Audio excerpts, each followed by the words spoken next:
They did it. We didn't know about it. We asked them to do it, and all of a sudden we got a word that they wanted. So obviously they're looking to do something.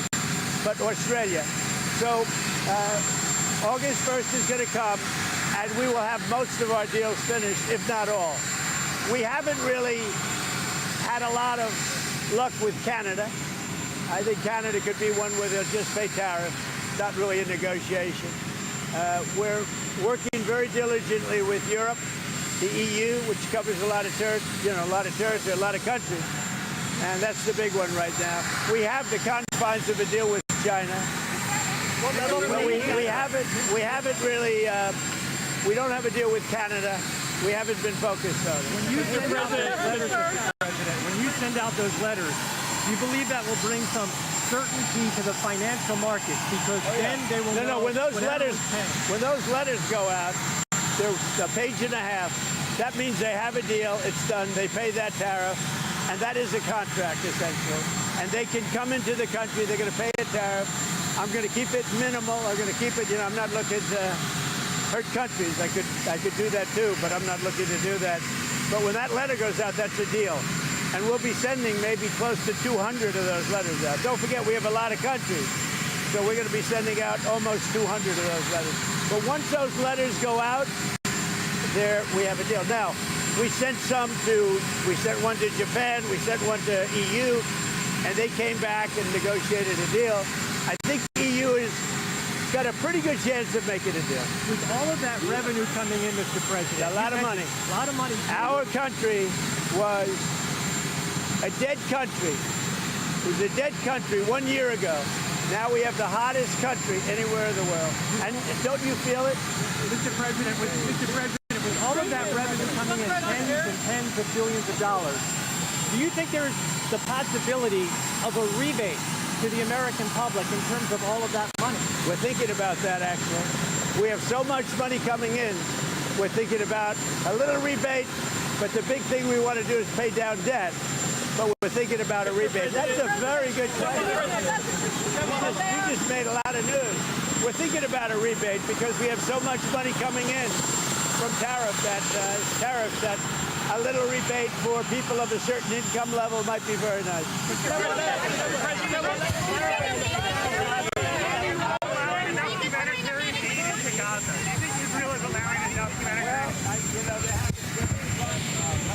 Being blocked by a lot of people. People don't know this, and we didn't certainly get any acknowledgement or thank you, but we contributed $60 million to food and supplies and everything else. Hello, good afternoon. I'm Daubney, in for Martin Daubney this afternoon. Now, a short while ago, President Trump departed for Scotland ahead of his highly anticipated visit, where he will open a golf course and will meet the Prime Minister, Sir Keir Starmer. Let's now speak to GBNews political editor Christopher Hope to give us the latest details. Christopher, are you there? That's right, Dawn. Hello. Yeah, we're watching agog there as Donald Trump left the White House, boarded Marine One, flew, of course, to Air Force One, where we also saw that taking off. Now, there's quite a few news lines in there. Yes. We heard there from the President saying he's going to meet with the Prime Minister, Sir Keir Starmer. He said tonight, but we do think that is actually Monday. So we don't expect the President to meet with the Prime Minister until Monday. Then they'll have their bilateral meeting. Of course, we're seeing President Trump will be in Turnberry Golf Club until then. Then he flies off to Aberdeen. So the politics of this private visit to Scotland don't start until Monday. Our Prime Minister will not be there until Monday. That's very clear. They got on very well. He said this warm relationship, a rather surprising one, I think, between a left-wing Labour Prime Minister and a right-wing Republican President. They get on very well. They seem to respect each other. And that is both ways, not just the Labour Prime Minister getting close to the President, it's also the other way around. So we're expecting them to talk. We heard there that Donald Trump wants to discuss the trade deal and maybe even approve it, which is a slight surprise because I was over in the Rocky Mountains when Donald Trump was there with Keir Starmer, and we thought it had been approved and signed off then. Maybe what Donald Trump means is they want to expand it away from the bare bones of the deal at the moment to include things like pharmaceuticals, to include maybe a deal on aluminium and steel. We're watching on screen now Air Force One taking off That should be a 6 or 7 hour flight to Scotland. By my calculations on my watch, that means he arrives about an hour later than expected, or 2 hours later, so maybe 8 or 9 p.m. tonight, wheels down in Scotland. But as I say there, certainly very warm words there from Donald Trump. He leaves behind in America, of course, all that controversy over the Epstein scandal and the questions he has got to answer about those issues. Those will follow him with the US press pack on that flight. And on that plane you're seeing on screen there is our colleague Bev Turner, who is shortly to anchor a new show for GB News from America. So she's on Air Force One. We'll hear when she lands if she had a chance to speak to Donald Trump. I'm sure she will, knowing Bev. I mean, she is excellent at her job. And it's a very exciting time for GB News. We will be broadcasting live from America every night with Bev, obviously in charge of that. Now, Christopher, this is ostensibly a private visit. Yet, you know, as we can see, Air Force One's taken off. We understand Trump has his car over here, the Beast, the armour-plated car that he travels in. So it's sounding more and more like a state visit. Yes, well, it appears to be one in the sense that you've got Air Force One taking off and making very, you know, it's the president flying there with a press pack. But when he lands, there won't be marching bands on the tarmac in Scotland, or the King to meet him, the PM Sir Keir Starmer. He won't meet him until Monday, so there won't be any formal dignitaries meeting him. I can't speak for the Scottish First Minister, John Swinney. He also wants to meet him, but there's no UK involvement with this visit until Monday, and that's when it all starts. So he really is flying as much as you can if you're the President of the United States, as a private individual with a huge press back in tow on your own 747. OK, Chopper, one final question. Just in that little press conference Mr Trump gave before he got on the plane there, many of the questions were about Ghislaine Maxwell and the whole Epstein saga. Now, that really has caught the imagination in America, a lot more than here. Yes, it really has. Ghislaine Maxwell, of course, a British woman. She was jailed as part of this people trafficking investigation into Jeffrey Epstein. Epstein died, of course, while being held on remand. He committed suicide. All of that is questioned by a lot of people now. Donald Trump was someone who was close to Epstein until they fell out in the early noughties over a property deal. What did Donald Trump know about Epstein's activities? And that's why Ghislaine Maxwell has been questioned for 2 days, I think, by the Deputy Attorney General for the United States. We're not sure where that's going to play.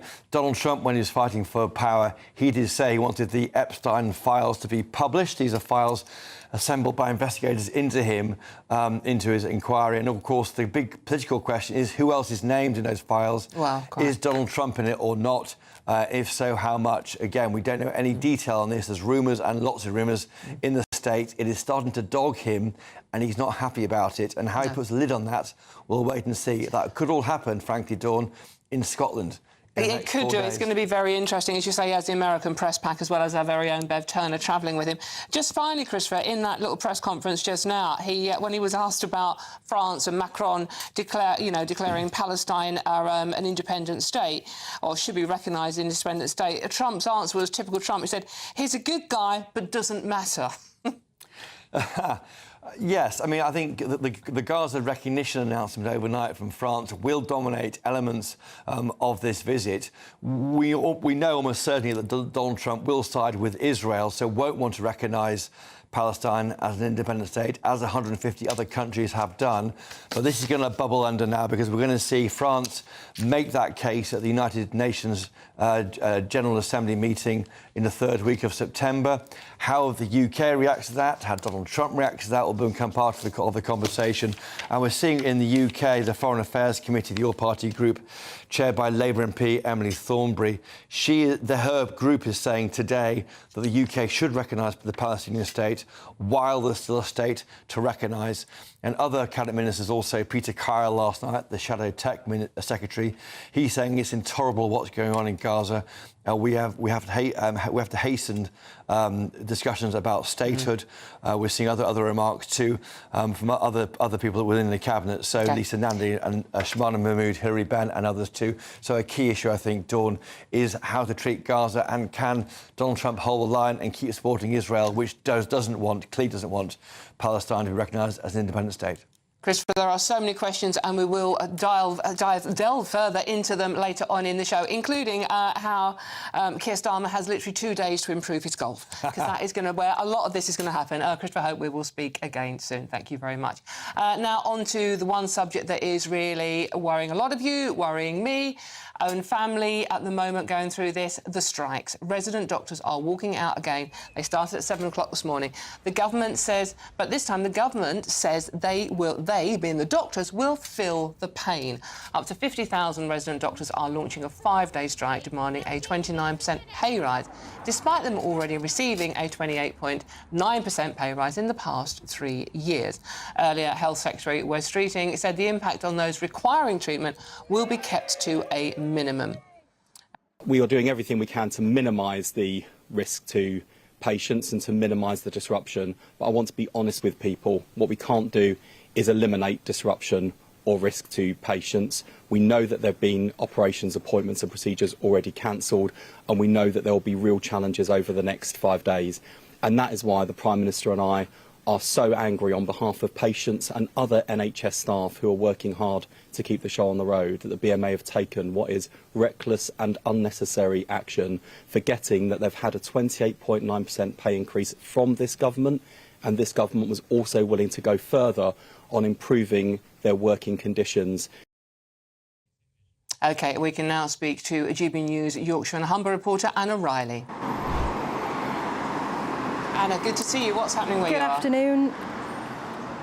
Good afternoon, Don. Well, we're here at Hull Royal Infirmary, where there was a picket line earlier today. Resident doctors, they're now known as, they were known as junior doctors. They've been out on the line here picketing about pay. They say it's all about restoring their pay to 2008 levels. They said for the last 17 years they've not had a pay rise to go in line with inflation, to go in line with the cost of living. And of course, it was a summer of strikes, wasn't it, between 2023 and 2024. There was 11 strikes by then at the time junior doctors, now resident doctors, the longest running strike in NHS history. That came to an end this time last year when the British Medical Association, on behalf of the resident doctors, accepted the pay deal from the government, but now they've come out again and said it's just not enough. So 26,000 resident doctors, members of the BMA, voting to strike. Now, earlier on the picket line,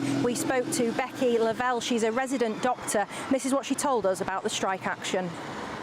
I mean, we've had a consistent message. We're always asking for exactly the same thing, and that is to have our pay restored to 2008 levels. That amounts to giving fully qualified doctors £23 an hour.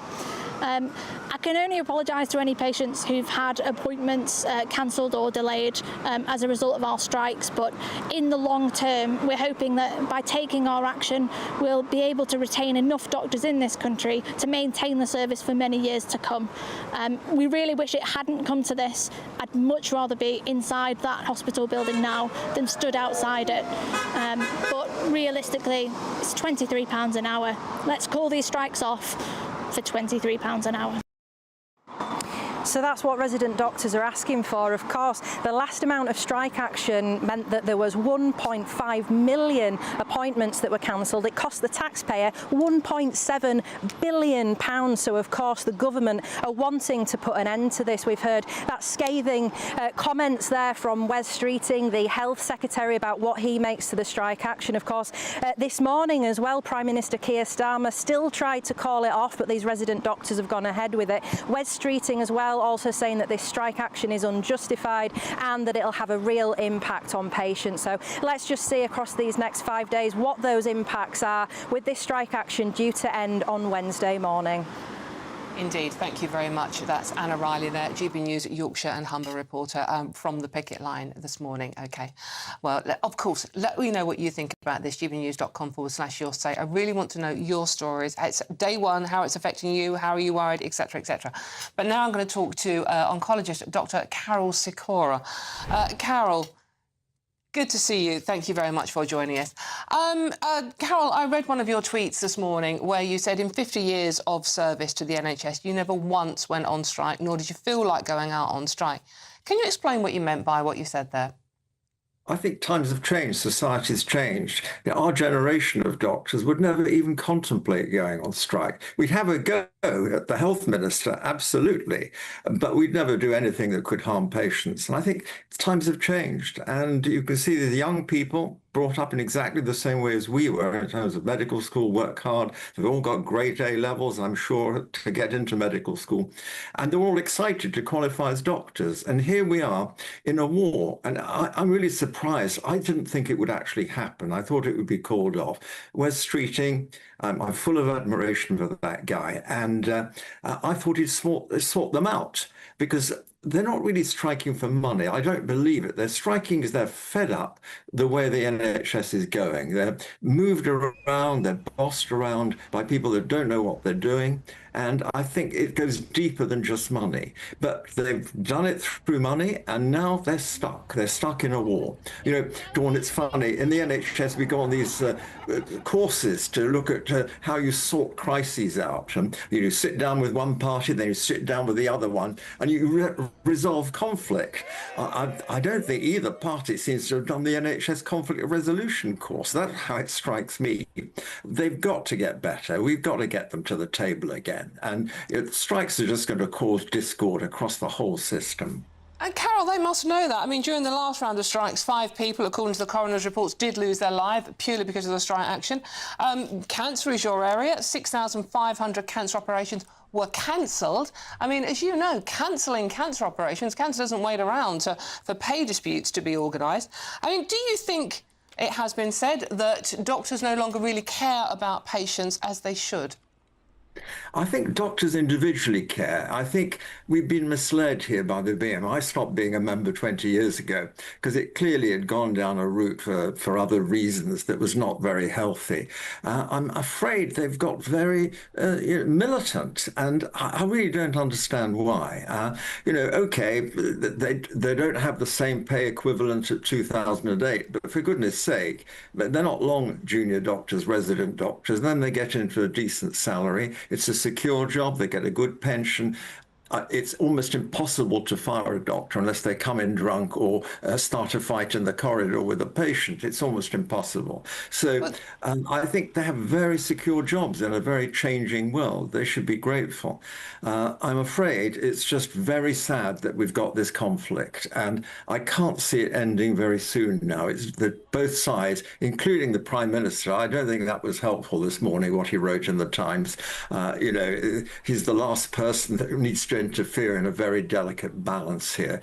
And Streeting and the BMA need to sit down and come to some resolution. I mean, if the government does give in to the doctors' demands, it could cost, ostensibly, £31 billion. That's 1/5 of the NHS budget. I mean, do the doctors not realise that, money like that going towards them has to come from somewhere, and it will come from the rest of the NHS budget, which will make the service we get in this country worse?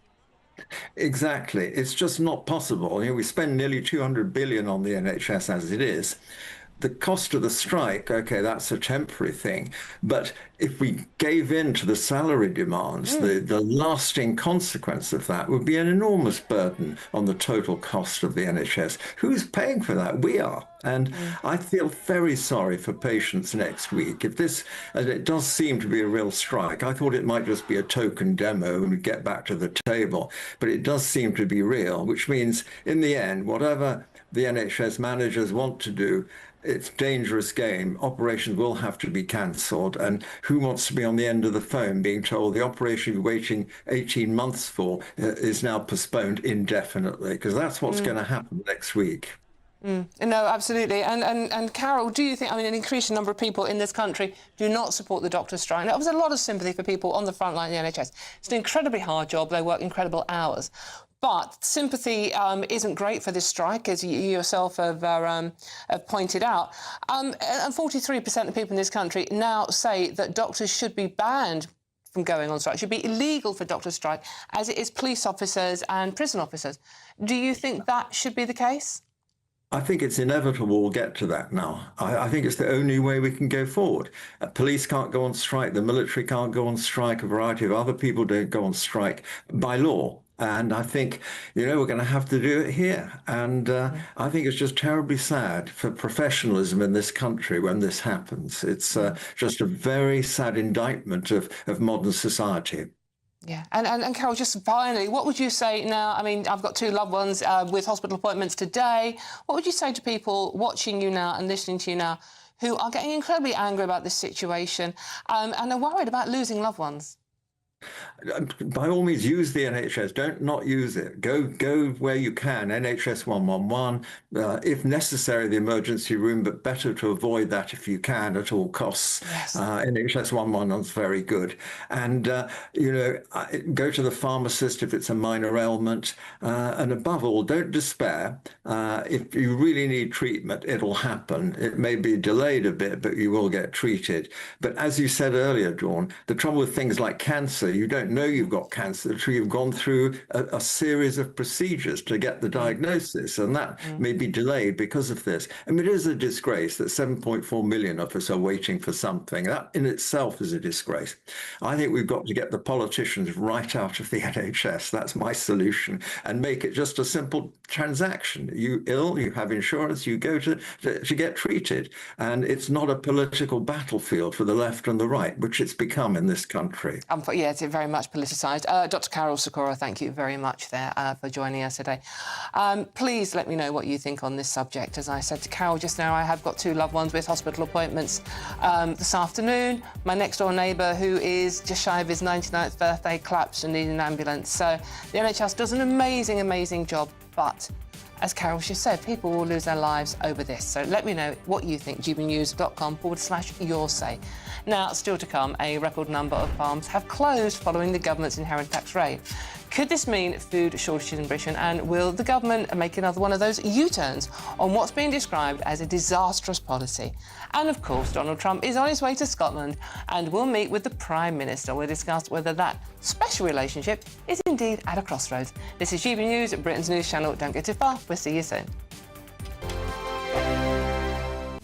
This is Britain's Newsroom, where your voice matters. It's just astonishing. With expert analysis and honest opinion, we don't just keep you informed. We bring you unique perspectives you won't see anywhere else. Can't argue with any of that. When the news happens, it happens here. On Britain's Newsroom, weekdays from 9:30 a.m. Only on GB News. Mornings don't have to be tiresome, especially if you have the right company. Wake up to news as it happens, opinion and debate, and of course, a little bit of entertainment too. Because when the kettle's on, we're on. That's Breakfast on GB News, a show worth waking up for. Every morning from 6 a.m. Only on the People's Channel, Britain's news channel. We'll spread the news, you spread the word. At GB News, we love to hear from you, our loyal community. So drop us a line at gbnews.com/yoursay. There you can talk to each other and also to the presenters live on air. gbnews.com/yoursay, because GB News is your channel, Britain's news channel. Britain was once the envy of the world. But look around. A nation that no longer knows what it is or where it's going. A country that's broken. How do we fix Britain? How do we bring it back? Friday night with Matt Goodwin at 8 p.m. only on GB News. You've read the headlines, you've heard what those in power have to say. How about now we actually get to the truth? They would pay attention. We go beyond the political theatre and tell you what's really going on behind the scenes. For a massive council tax hike, one of the biggest in the UK. Others follow their lines, but we go off script. You sound like a broken record. You say that week after week. Cutting through the narratives and giving you unique perspectives. That's Ben Leo tonight, Saturdays and Sundays from 9 p.m. on GB News, Britain's news channel. Westminster's full of talk, but out here, it's the real world. Am I allowed to talk then? No, that's it. This is where it matters, real people and real lives. That's what politics is all about. In fact, has Trump made a good start? No. Straight answers, no spin, and just a couple of pints. How many fingers have I got up? About 10. So join me for Lee Anderson's Real World every Friday at 7 p.m. only on GB News. The People's Channel, Britain's news channel. It's Patrick Christie's Tonight, and here we do things differently. It's explaining the absolute madness of this, doesn't it? It's explosive. I mean, this is very good. It's lively. 850. Your government sat there, Sean, and it did nothing. It's controversial. And the Middle East has been in turmoil since before I was born. It's everything you need to kickstart your evening. Everyone's had their Weetabix tonight. I love to see it. That's Patrick Christie's Tonight, weeknights from 9 p.m. Only on GB News, the People's Channel, Britain's news channel.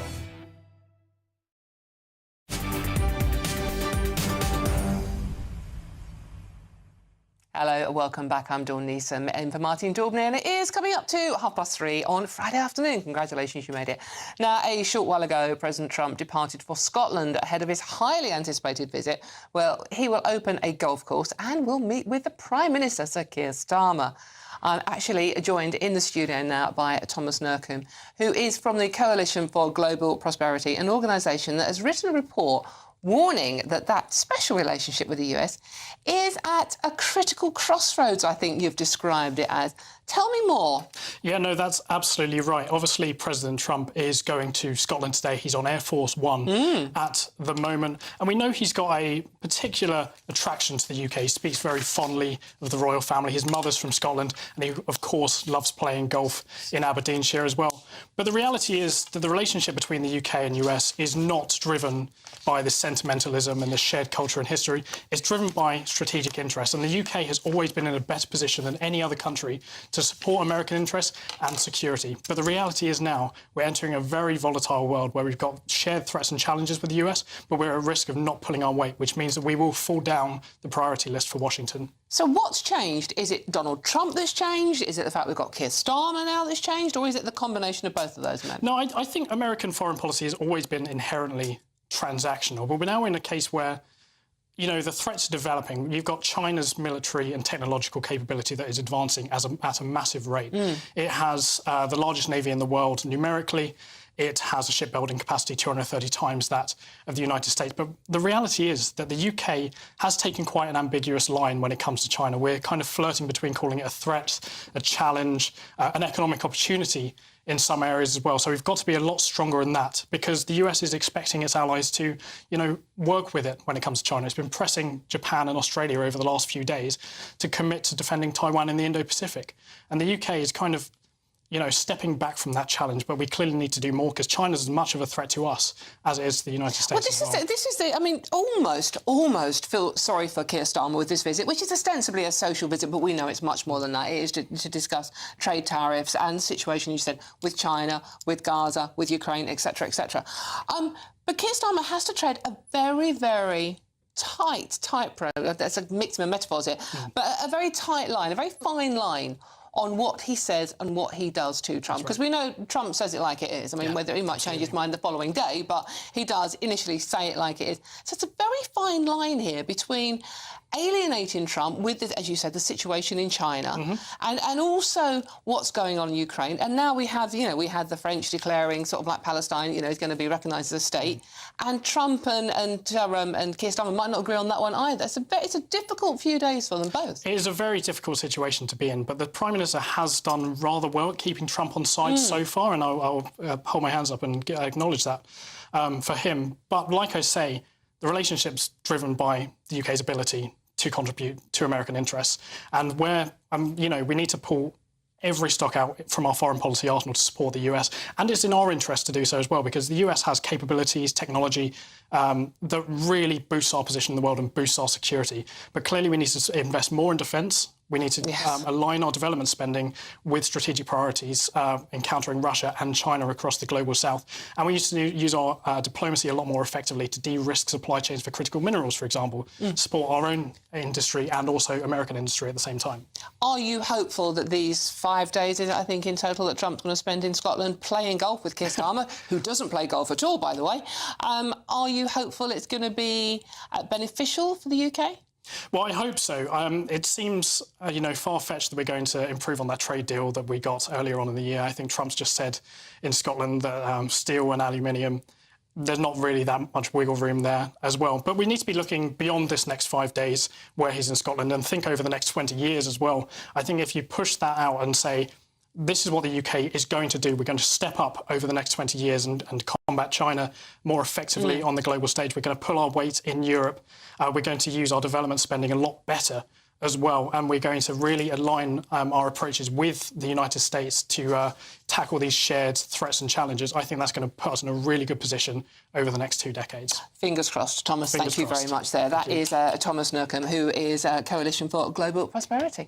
Well, let me know what you think. gbnews.com/your say. OK, now let's go to Scotland with GB News Scotland reporter Tony Maguire, who is actually at Turnberry, where anticipation is building ahead of President Trump's arrival in a few hours' time. Tony, what's happening? Yeah, good afternoon. Certainly, you know, if it's all systems go in Air Force One, then it's all hands on deck here at Turnberry. Now, over the last few hours, we've seen a real ramp up in the police presence at both the exits to the road that runs through Turnberry Golf Course. We've seen a lot of things like police on buggies, there's to patrol the beach, because this is a beachfront property here, as well as officers taking their positions in the overlook towers at the corner of you know, these world-class golf courses.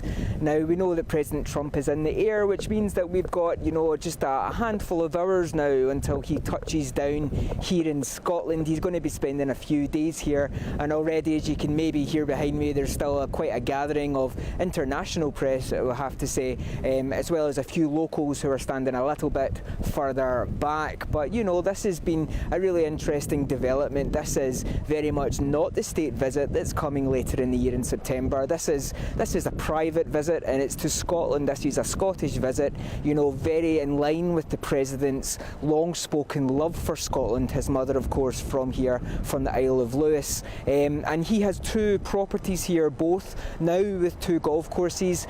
His second course up in Aberdeen, called the New Course, is going to be opened at the start of next week. There's going to be a lot of fanfare around that. But, you know, for the meantime, we expect him to arrive here later on tonight. He'll then spend a couple of days playing golf here in Turnberry. We're expecting that White House dinner to happen at some point over the weekend, and then we'll need to see what happens when he meets John Swinney and Keir Starmer next week. OK, Tony, thank you very much. Tony will be staying with us throughout the day to bring us up to date on Trump's arrival, which we're expecting a few hours, currently in the air as we speak. Now, lots more still to come between now and 4 o'clock, including a record number of farms that have closed following the government's inheritance tax rate. Who'd have thought it, eh? Could this mean food shortage in Britain, and will the government U-turn on what's been described as a disastrous policy? But first, let's get the news headlines with, I believe, Mark White for you today.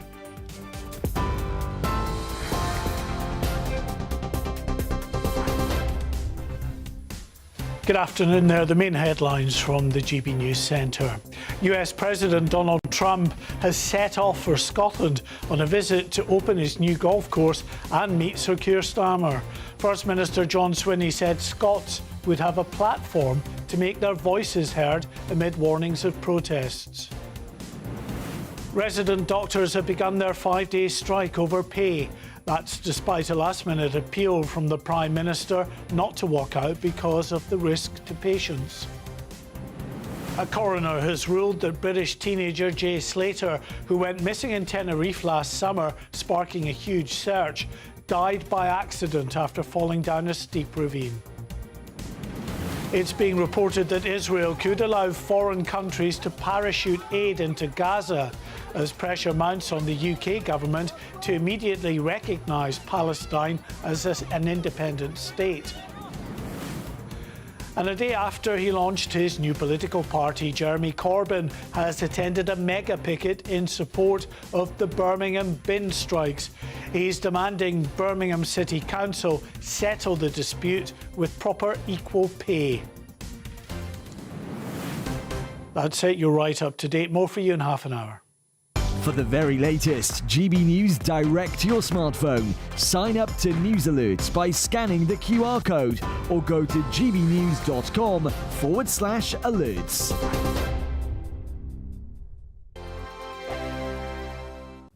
Hello again, this is your latest GB News weather update from the Met Office. There are going to be a fair few showers around tomorrow. Some of them could turn heavy, possibly even thundery, but currently we have a relatively weak front making its way southeastwards across the country. It's bringing a fair bit of cloud in some places, particularly towards the northwest, and also a little bit of rain, but nothing particularly heavy. And in fact, that rain's going to continue to break up and fragment as it makes its way southeastwards. So a little bit damp at times overnight across parts of northern England, across parts of Wales, maybe the far southwest. More cloud here, but nothing particularly heavy rain-wise. Plenty of showers towards the northwest, drier towards the southeast, and some clearer skies here, though temperatures not dropping a huge amount. Humidity is high at the moment, and that's going to keep our temperatures up. Many places staying in the mid, possibly even high teens. So a little bit muggy tonight, could be a little uncomfortable for sleeping for some of us. Looking ahead to tomorrow morning, and a showery start across much of Scotland. Far eastern parts, Aberdeenshire perhaps having a drier, brighter picture, but plenty of showers elsewhere.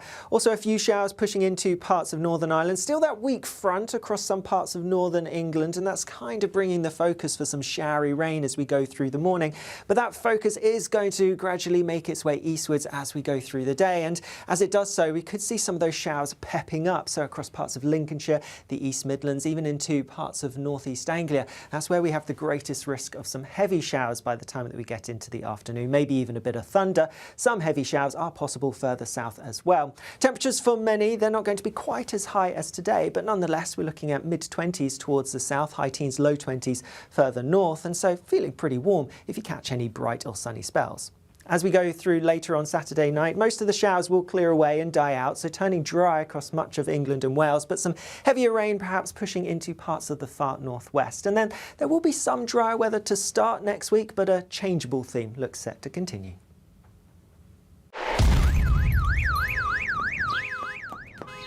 Crash Law 24 sponsors GB News Traffic and Travel Report. Good afternoon. This is the latest AI travel news from GBnews.com. On the A720 westbound, a broken down vehicle blocks traffic between Gilmerton and Lasswade. On Leicestershire's A42 southbound near Junction 13, one lane is closed due to a broken down vehicle. A collision closes one lane on Warwickshire's M42 southbound between Junction 10 and 9. Norfolk's A11 southbound faces disruptions from a collision. Devon's A30 westbound sees major delays from a collision blocking one lane between the A377 and A382. And on the trains, there is disruption between Castle Carey and Westbury on the Great Western Railway. For more travel news, go to gbnews.com. Crash Law 24 sponsors GB News Traffic and Travel Report.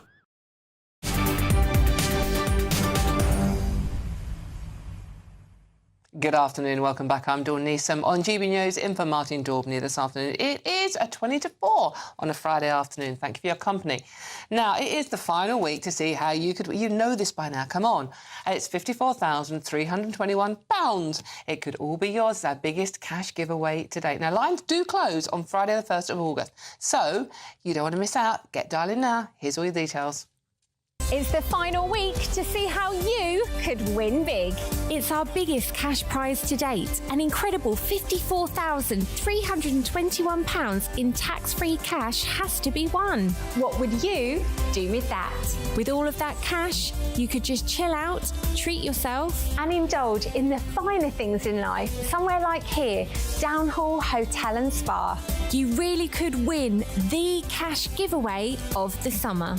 Make sure you don't miss out on our biggest cash giveaway to date. For another chance to win, text cash to 63225. One entry costs £2.50 plus one standard network rate message. Or text bonus to 63225. 5 entries cost £5 plus one standard network rate message. Go to gbnews.com/win. Entries start at £2.50. Call 0903 686 3232. Calls cost £2.50 plus your network access charge. Or post your name and number to GB14 PO Box 8690 Derby DE1 9TT. UK only. Entrance must be 18 or over. Lines close at 4 p.m. on the 1st of August. Please check the closing time if listening or watching on demand. Good luck. Good luck indeed. What a lovely summer that would give you. And it is, of course, tax-free. They can't get their hands on it. Now, we're moving on. Another subject that is annoying you a lot already. A record number of farms have been forced to close for good this year after Rachel Reeves' tax raid made the future of thousands of rural businesses simply unviable. Statistics from the Office of National Statistics have found that a total of 6,365 agriculture, forestry and fishing businesses have closed over the past year. So let's speak now with the President of the National Farmers Union, Tom Bradshaw. Good afternoon. Good afternoon, Tom. Good to see you. Tom, this is horrible news, but it's hardly surprising, is it? No, look, I mean, it's been a really worrying period in time. If you go back to ever since the Ukraine war, the number of farms that we've seen closing has increased hugely. We've lost over 9,000 farm businesses in the last 3 years alone. Now, that isn't a road that can be continued. And what we've seen is huge volatility on the back of energy price rises, fertilizer price rises. The geopolitical situation around the world is as uncertain as we've ever known it. And yet we're not investing in the country's food production for the future, which is putting the resilience of our food system at risk. And if we continue to see these farms go out of business, then that's just going to get worse. I mean, Tom, with all the global pressures on farming taken, as given as you've just said, but the majority of these closures took place within the first 6 months of the year after Rachel Reeves announced that she would cut the amount of inheritance tax available to family farms. This is really having an impact on your business, isn't it? It's impacting the confidence of farmers to invest for the future, and the pressures have been growing over the last few years. That's with the volatility we've seen, the removal of the old support schemes, the new schemes not being rolled out properly. But then suddenly at the end of October, when we got to the budget, we'd been promised there wouldn't be changes to inheritance tax. Steve Reed had stood there on platforms, and suddenly the Chancellor has decided that they're going to tax business assets as though it's personal wealth. And anybody that was thinking that they may not be able to see a future in the industry, there's nothing now to stop them getting out of farming because they just can't see what their future looks like. Everything that they've worked for their lifetime, investing back in their farming business, is now at risk and being taken away from them. And that's put the members of our community at real risk. This week I've received emails from our agricultural chaplain for Suffolk, highlighting his really genuine concerns that he's having calls from members of the farming community that are threatening to take their own lives. Now, I cannot believe that any tax change was intended to have those consequences. And I can't believe that the Chancellor and the government full stop will go ahead with these changes regardless, knowing the human impact that they are causing. And I just urge them now to finally stand up and listen and recognise the damage that they're doing to the resilience of the food system in this country. Yeah, I mean, Tom, farmers are saying that, this increase, which comes in on April 2026, has opened a suicide window, certainly for many of the elderly business owners who think, well, if I take my life now before April 2026, my family won't have to pay the inheritance tax. It's an appalling way to treat farmers. It's absolutely appalling to put elderly members of our community and those that are terminally ill in the eye of an unforgiving storm, where they now feel they're a burden on their families, where everything they've worked for their whole lifetime. And you think this is the post-Second World War generation that got this country back on its feet. We were nearly starved out at the end of that war. And these people are now having everything they've worked for potentially taken away from them at the 11th hour. And that is just completely unfair. Now, for me, the worst part about this is that I raised it with the Chancellor in a private letter back in the second week of November. I've raised it with ministers. We've raised it with the Prime Minister. And yet they still continue to go ahead with this policy. I've tried not to believe it's vindictive, but the longer they go without recognising the unbearable pressure they're putting on these members of the farming community that have been providing for this country, the more I believe they just don't care. And that is an awful way to govern this country. And I just hope that they're not going to carry on regardless, and that they don't have to live with the consequence of this policy over the next 6 months before we get to April 26. And then as we go beyond April 2026 and we see farms that get broken up because they've taxed the elderly that had no ability to plan. It is heartbreaking. Tom, just one final question. I could talk to you for a long time because I think it's such an important subject. One final question for you, though. At the same time, the inheritance tax on farmers is said to raise around about £520 million a year for the Exchequer. Not a huge amount of money in the great scheme of things. At the same time, we give £536 million in foreign aid to farmers in Africa, Asia and South America. Now, we all agree that foreign aid is necessary, but when, as you say, we have British farmers taking their own lives, surely we have to get our priorities right. But I don't want to turn this into whether it's right or wrong to support the developing countries around the world, because I think international aid is something which is really important. Yeah, of course. But the farming community, the farming industry, all stakeholders have come together to provide a solution to the government that will still raise the money. But what we're saying is, rather than taxing the business assets on inheritance, tax them if our children decide they don't want to farm. Tax them at that point at the full inheritance tax rate and raise the capital that way that this country needs to reinvest in our public services.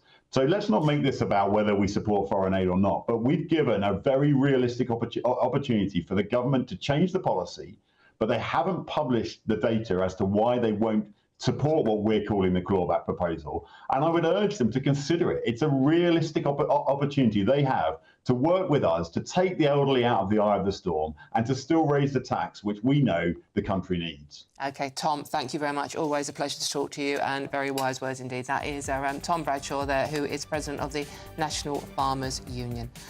OK, well, if you fancy a bit of an escape or you're off on a holiday very soon, and many people are, it's a busy year, a busy weekend for travelling, here is some of those holiday sun forecasts for you.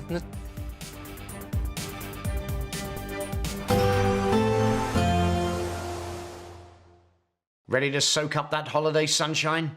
Won't we need some cover? No worries. All sorted. All Clear Travel Insurance sponsors GB News Travel Destinations Forecast. Hello, it's the hottest time of the year over the eastern Mediterranean, but even so, temperatures are going to be 5 to 10 degrees above average through Cyprus and parts of Turkey. Inland temperatures could get into the mid-40s. Not hot, though, across central and western parts of the Med, with quite a few outbreaks of showery rain spreading south across Italy. Largely fine and sunny for Spain and Portugal. Plenty of sunshine in the Canaries, and temperatures also rising in Tenerife into next week, getting into the mid-30s. All Clear Travel Insurance sponsors GB News Travel Destinations Forecast. At GB News, we love to hear from you, our loyal community. So drop us a line at gbnews.com/yoursay. There you can talk to each other and also to the presenters live on air. gbnews.com/yoursay, because GB News is your channel, Britain's news channel. GB News Breakfast, every day from 6 a.m. Allergy practitioner Dr. Claire Anyamasigwe joins us now. Good to see you this morning. Very good. Does the hot weather necessarily mean more pollen? It does. It actually accelerates the issue. So you've got pollen from the trees, from the grass, you've got pollution, and now you've got the heat wave as well. So that concoction flares up the skin, especially around the nostrils. We're streaming, we're sniffling, we're itching our eyes. So for me, as an allergist, my practice is about advocating for plant-based antihistamines. So I think the prep starts the night before. You're washing the clothes that you've worn the night, during the day, so you're not bringing pollen into the home. You are eating quercetin-rich ingredients like leeks, garlic, kale. So you can make yourself a lovely soup. I would say use them together. If you are somebody that already eats quercetin-rich foods in your diet, you're doing a more plant-based diet, then you're ahead of the game. But if you're not and you've suddenly been hit this week, 26 Celsius is going higher every day. 16 million of us are suffering with hay fever. 3.4 million of that have hay fever and asthma. So for those sufferers, they're looking for a solution right now. I would combine the two. I would start changing my diet to match what I've suggested, and I would also do what your GP suggests. Do any of these things, if you take them year in, year out, do they lessen do they have an impact over time and you become less reactive to pollen? Yes, absolutely. And that's why I'm really advocating for children. If we can get parents watching this to start children with natural raw honey, so find out about your local beekeepers, start spreading your natural jams. News, the People's Channel. Join me, Nana Akwe, for an informative, interactive news programme with a difference. It's fun. No, he didn't say that, Dave.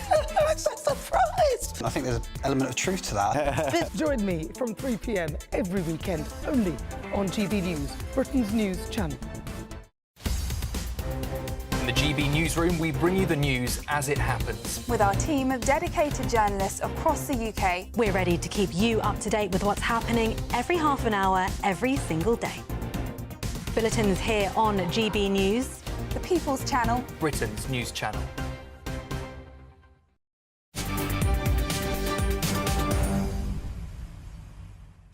Hello, welcome back. I'm Dawn Neeson on GB News, and a happy Friday afternoon to you all.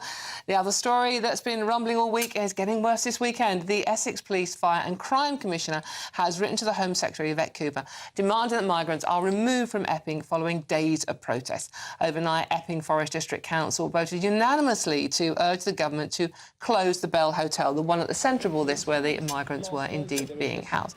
Joining me now is journalist Jack Hadfield, who has been covering this situation ever since it kicked off. I think we're coming up to a week now, aren't we? Certainly with the Epping situation. Tell us more. Yes, exactly. Obviously, it kicked off on Thursday after news broke of the alleged sexual assaults, the arrest and charge of the Ethiopian migrant there who allegedly sexually assaulted the schoolgirl on the streets of Epping. Obviously, then it started becoming a little bit fiery, a little bit violent on Thursday night. But since then, the protests have been very, very peaceful. I was just there on Sunday. I was back on there again yesterday. And these are local people, concerned residents of the community. They're not, far right. They're not people who've been bussed in from wherever, like other protesters have been previously. They're literally just concerned parents who are thinking, my goodness, my wife, my daughter, my sister is no longer safe on the streets of this town, and we have to do something about it. And you've been on the streets of Epping, and I know Epping quite well. Epping in Essex is a very leafy town on the edge of the forest. I mean, it's quite well to do, isn't it? Now, this has caused an enormous fuss in the area. Lots of people still feel very threatened. We know now that the council have asked for the hotel to be closed down, hoping that will sort the situation out. And the interesting thing I felt watching the recent protests was it was mainly women and children, and many of them were carrying the suffragette flag rather than the Union Jack flag or the Union flag or the cross of England. They were carrying the suffragette. These are women and children genuinely upset about what's going on in their area. And for them to be accused of racist and far right, what sort of reaction did you get on the streets when you were talking to people? Well, exactly. On Sunday, I spoke to Karen McIver, who is one of the Reform candidate in the area, the mum of the local councillor, Jamie McIver, and she told me that, the news media had been reporting everybody as far right, but that they were just concerned parents. She said she was previously a parent governor at one of the local schools, and she said, she had a sign that said, not far right, just local. You mentioned Southport earlier on, and when we're coming up to the anniversary of the Southport riots as well, you had a tooth knocked out, I understand of that. But, I mean, research into who was actually rioting there, but it was many local people who lived in that area. So it's not like some people would have you believe that people are travelling there to cause trouble. Yes, there are always rent a mob, we know that in any situation. But in many of these protests, they are local residents who have just had enough. And we know now that these are spreading to Hampshire, to Norfolk. There's a hotel opening there next to schools in towns that have sort of high populations of young families in them. Yeah, it's disturbing. I believe there was one just opening, as you said, in Cromer. This lovely seaside holiday town, obviously just coming up to the summer holidays now. Are parents going to want to take their kids to holiday in Cromer this summer? I certainly wouldn't if I had children right now. I would be concerned. And again, that's what this is. I think that's why there's a difference between from the disorder and the riots that we saw last summer post Southport, where there was this initial instinctual reaction, more of violence from obviously what happened, with 3 young girls being murdered there, where people very instinctually, it was quite a fiery, just an initial reaction that came out of a very, very quick thing there. Whereas now this seems to be far more local, more peaceful, and there is a target in terms of there is a goal. We want the asylum hotels closed down. We no longer want them in our neighbourhood. But of course, after Southport, there was no goal. It was just pure expression of anger at what happened. Whereas now, people have a goal. They can realise we can go out on the streets. If we are pressuring now the council, as we said, obviously voted to support the closure of the hotel. If this keeps happening, this is going to make it harder and harder for the government. Indeed. Thank you very much. That's Jag Hadfield there joining us to talk about the migrant hotels. Don't go too far. Coming up next, Donald Trump finally landing in Scotland. We'll see you soon. First, the weather.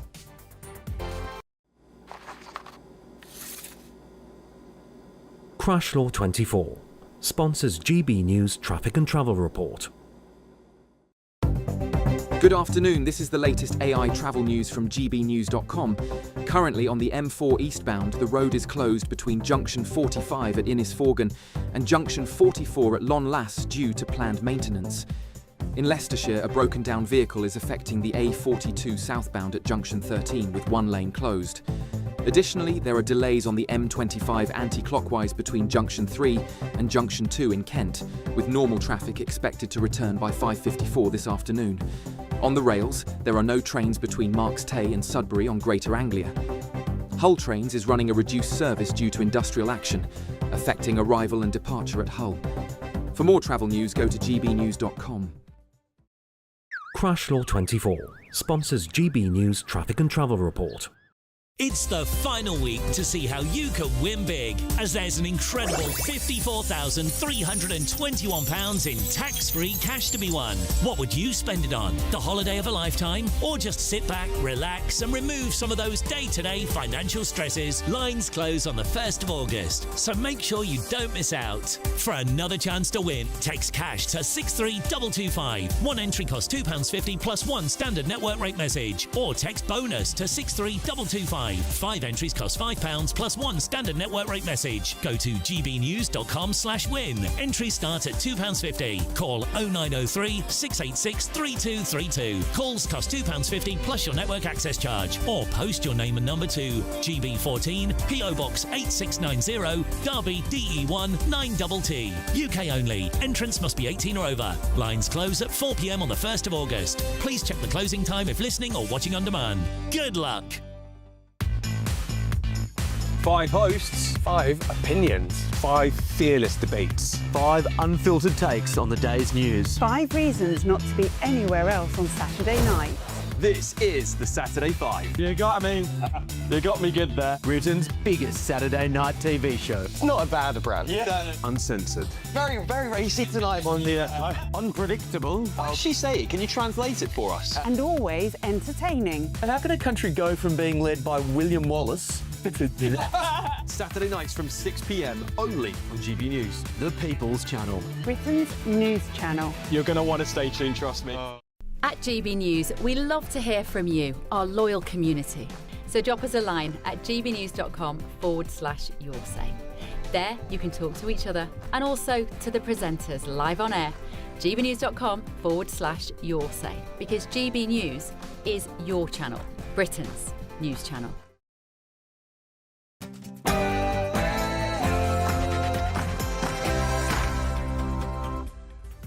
Good afternoon. It's 4 o'clock on Friday afternoon. Congratulations, you made it. Welcome to the Martin Daubney Show with me, Dawn Neeson. You might have spotted the difference on GB News, broadcasting live from the heart of Westminster and all across the UK. Now, as we've been covering all afternoon, Donald Trump is on his way to Scotland, where he will be opening a new golf course and will meet with the Prime Minister. But is the US President just running away from Epstein trouble back home amid a dwindling MAGA support base? And junior doctors have begun strike action today, with the Prime Minister warning industrial action has put patients at risk and plays into the hands of those who want the NHS to fail. Are they right to strike or being unreasonable? And France has announced that it will recognise Palestine as a state, marking the first G7 country to actually do so. But should and could Keir Starmer do the same? And a record number of farms have closed following the government's inheritance tax raid. Could this mean food shortages in Britain, and will the government U-turn on what's been described as a disastrous policy. That's all coming up in the next hour.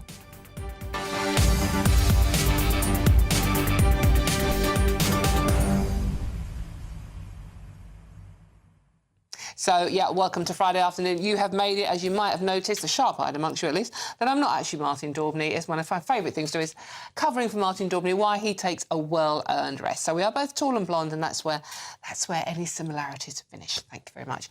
But this show is not about Martin or indeed me. It is all about you and your views, and it is very, very easy to get involved. So just go to gbnews.com/yoursay and join in the conversation. Lots to talk about this afternoon.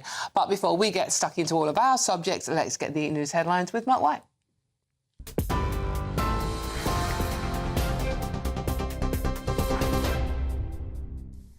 Good afternoon. At 4:02, the main headlines from the GB News Centre.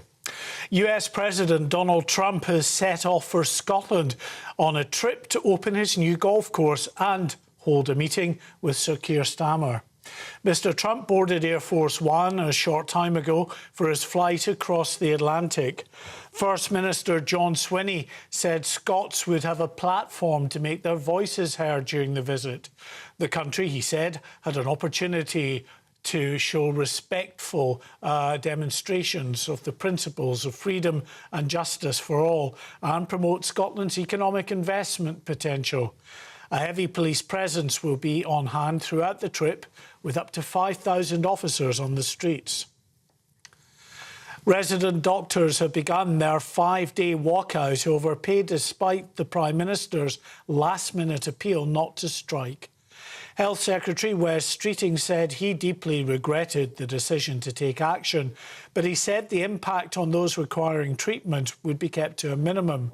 Patients are being encouraged to keep coming forward for NHS treatment. We are doing everything we can to minimise the risk to patients and to minimise the disruption. But I want to be honest with people. What we can't do is eliminate disruption or risk to patients. We know that there have been operations, appointments and procedures already cancelled, and we know that there will be real challenges over the next 5 days. And that is why the Prime Minister and I are so angry on behalf of patients and other NHS staff who are working hard to keep the show on the road, that the BMA have taken what is reckless and unnecessary action, forgetting that they've had a 28.9% pay increase from this government, and this government was also willing to go further on improving their working conditions. Meanwhile, Shadow Business and Trade Minister Dame Harriet Baldwin said doctors need to get back around the negotiating table. Doctors are being very unreasonable here, and I think that it is wrong for them to go on strike.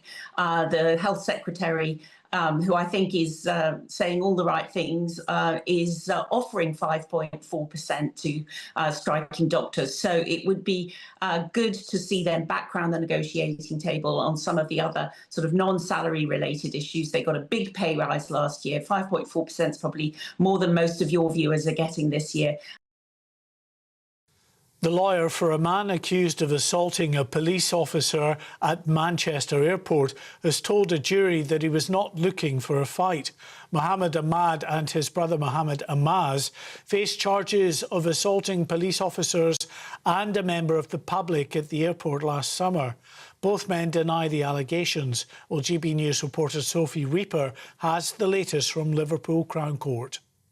Addressing the jury at Liverpool Crown Court this morning, Ms Chloe Gardner of the defence reminded them of the character references they'd heard about her client Mohammed Ahmad, using words like generous, caring and respectful. Then moving on to the incident at the airport between the two brothers and Greater Manchester Police, she raised concerns about unlawful police practice, even going as far as to allege that the PC Marsden, who's the complainant in count 2, in her words, could have killed Mohammed Ahmad with a kick to the head and could have suffocated her client Mohammed Ahmad. A coroner has ruled that British holidaymaker Jay Slater, who went missing in Tenerife last summer, died by accident after falling from height. Dr James Adley said the 19-year-old fell between 20 and 25 metres while trying to descend a steep ravine. He died instantly from head trauma. The coroner said there was no third-party involvement in the teenager's death. Earlier, Mr Slater's mother, Debbie Duncan, told the inquest that her son had a wonderful life and was a joy to be around. Sir Keir Starmer is facing growing pressure to recognise Palestine as an independent state. The Prime Minister is holding emergency talks on Gaza with France and Germany. He said the suffering and starvation unfolding there was unspeakable and indefensible. French President Emmanuel Macron confirmed last night that France would recognise Palestinian statehood, making his country the first G7 nation to do so.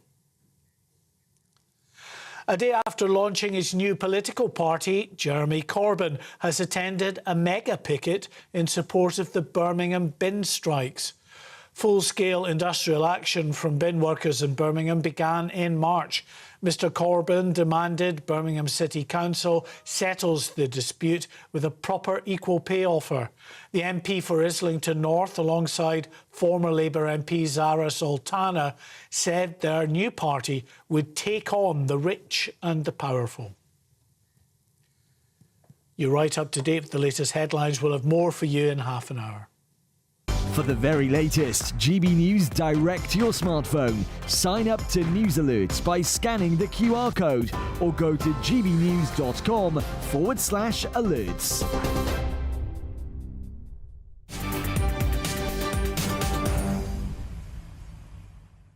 Thank you very much, Mark. Beautifully done. I love the way he reads those bulletins.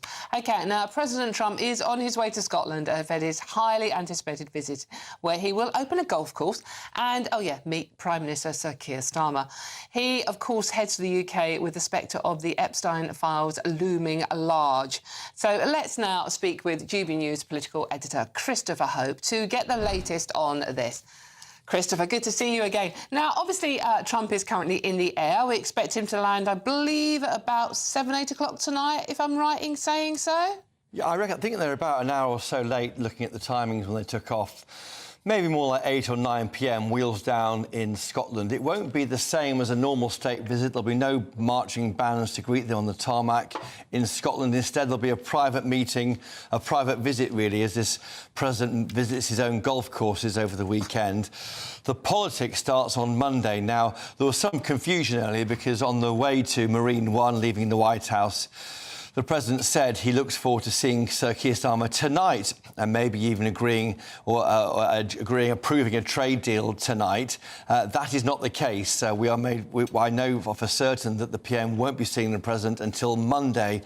So really a private weekend for Donald Trump. You're seeing on screen there images from the G7 meeting in the Rocky Mountains when, of course, bits of the trade deal blew away as it was opened up by Donald Trump. But those two men do get on very well. There's a personal connection between Keir Starmer and Donald Trump, which I would say is the envy of the world. They got on very well. It's surprising because, of course, Donald Trump is Republican, Keir Starmer is from Labour, and yet that combination of those two individuals doing their best for their countries, I think, is what unites them, despite their clear differences.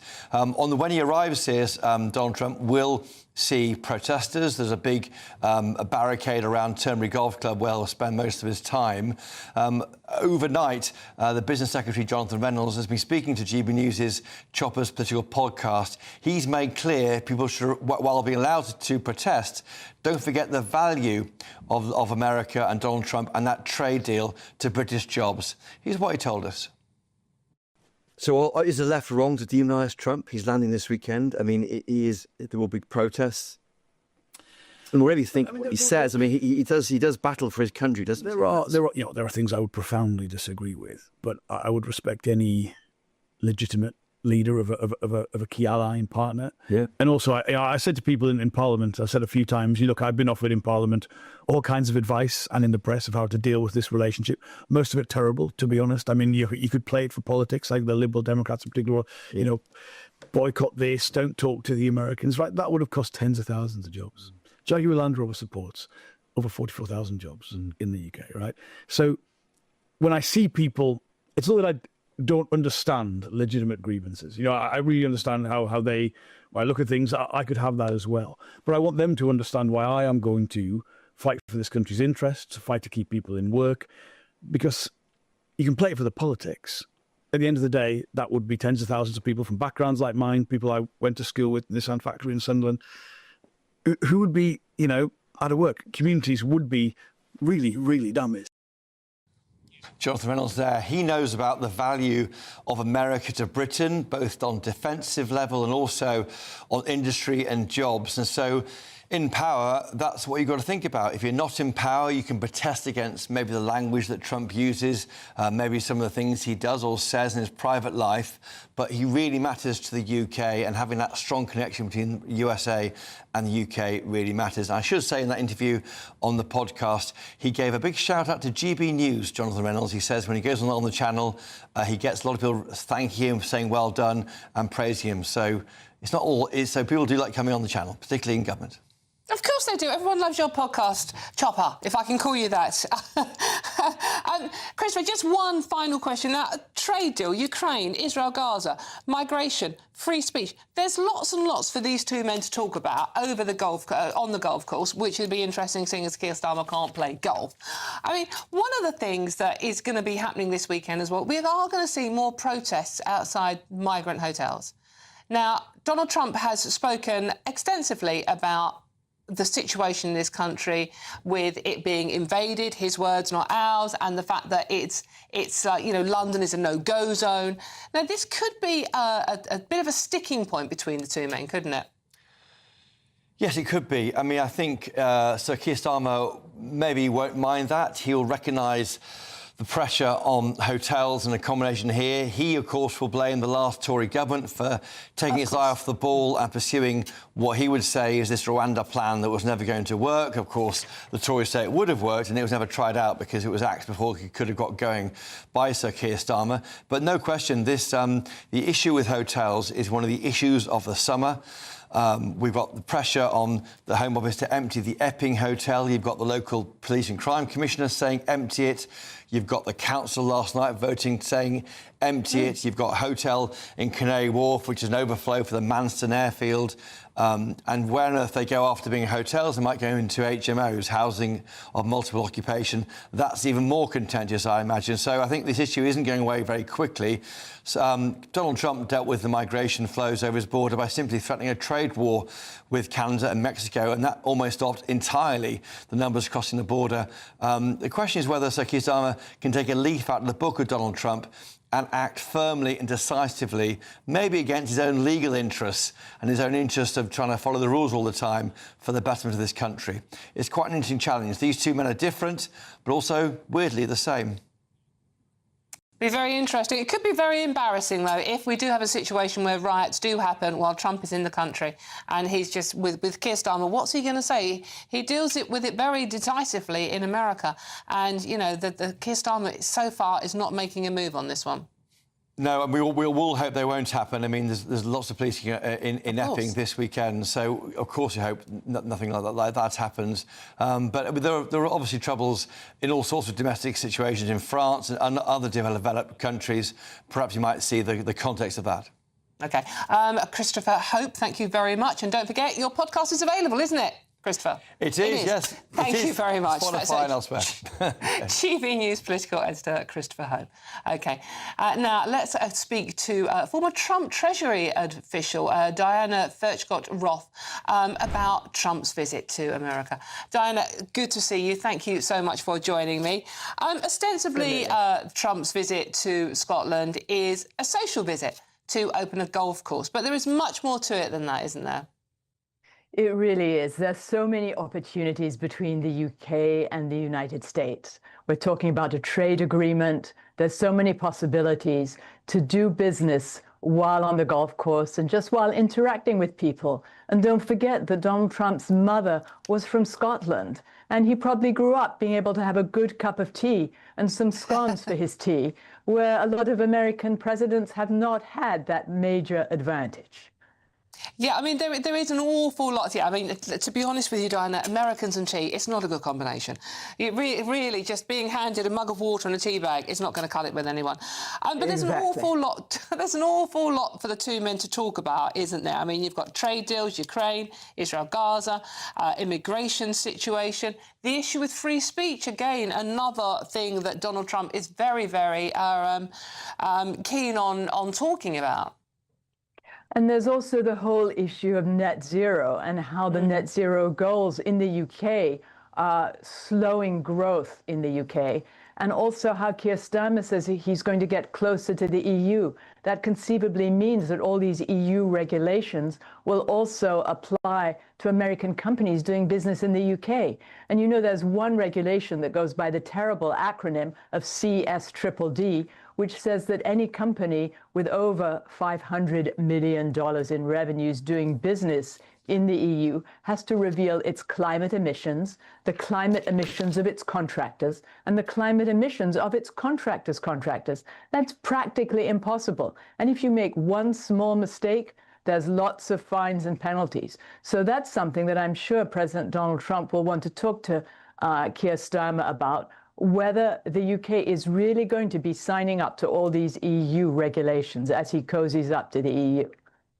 Now, Diana, I mean, how close... I mean, have you ever met Donald Trump, or did you work with him closely? I was in the Trump administration in the Treasury Department and the Transportation Department in the first Trump administration. Right, OK. So did you get to work with him on a personal level? Oh, no, but my Secretary Elaine Chao, she was the one who worked with him on a personal level.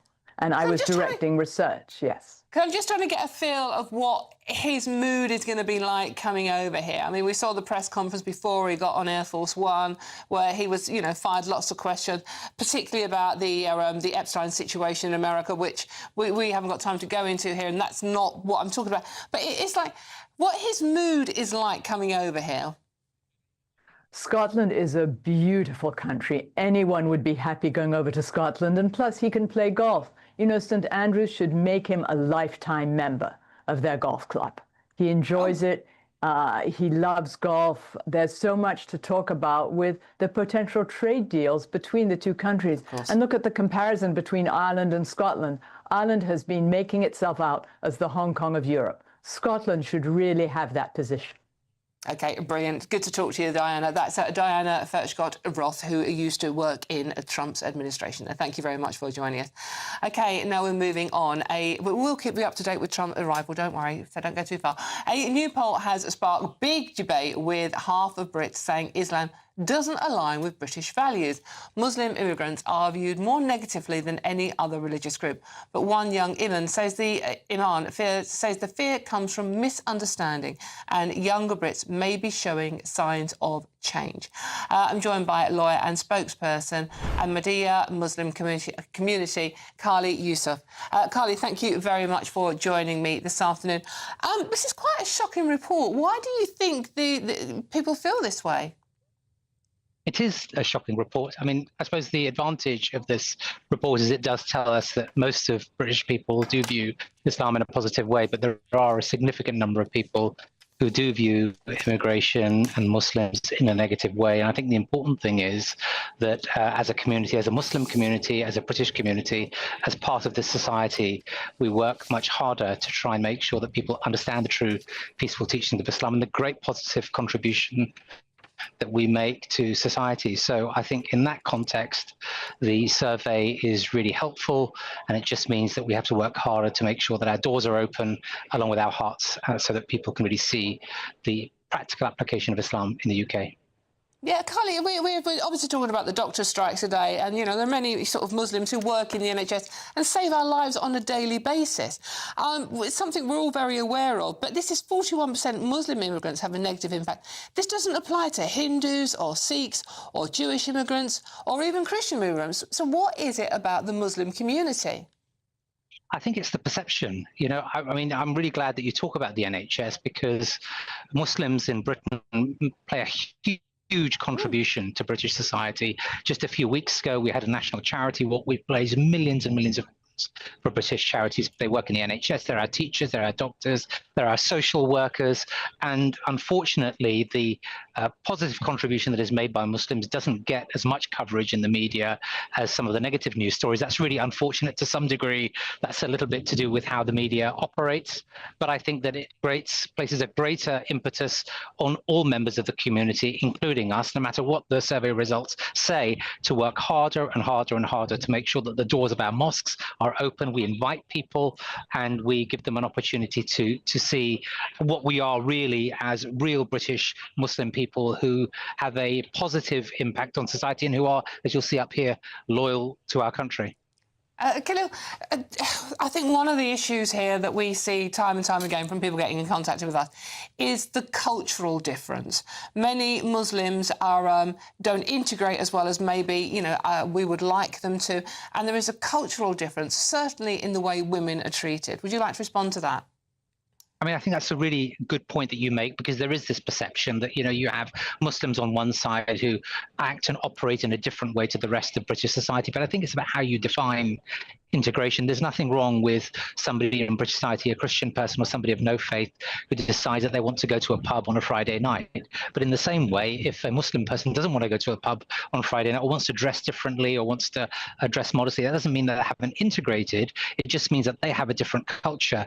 True integration is about how they contribute to society. Are they loyal to the country? Do they make an effort to try and learn the language? Do they participate in society through businesses or through working or through contributing? And that's really what it's all about. And I think understanding that integration isn't just the appearances. It's not just how people look or how they appear or where they go. It's what they do in society to participate and contribute that's really the definition of integration that I think is important. And I would say we've got an event here, Jalsa Salana. It's an annual convention.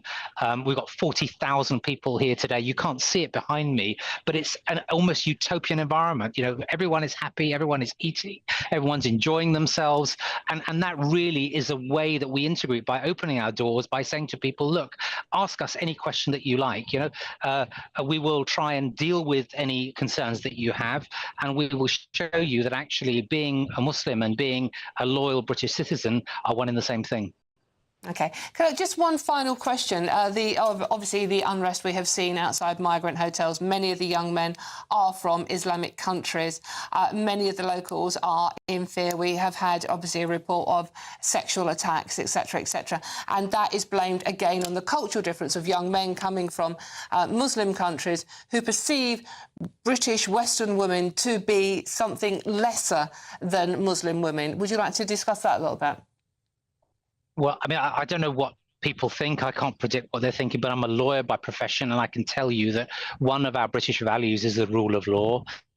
And the rule of law is absolutely important. It means that everybody is subject to the same law. We're all subject to the same rules. And any criminal behavior, regardless of where it comes from, needs to be prosecuted and it needs to be punished. There is no justification for anybody from any background committing any acts of criminal behavior against women or anybody else. And I'm totally in support of the authorities who would take whatever steps they need to take in order to enforce the law in this country. OK.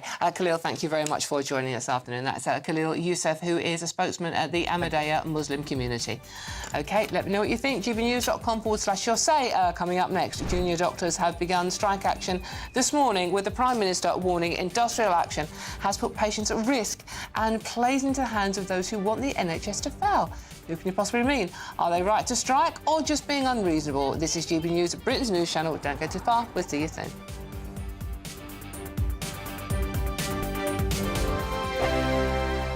Britain was once the envy of the world. But look around. A nation that no longer knows what it is or where it's going. A country that's broken. How do we fix Britain? How do we bring it back? Friday night with Matt Goodwin at 8 p.m. Only on GB News. At GB News, we are proud to stand for you. For the Britain you love. For the communities you live in. That's what makes us the fearless champions of Britain. Its voices and its values. Because we, at GB News, The People's Channel, Britain's news channel. You've read the headlines, you've heard what those in power have to say.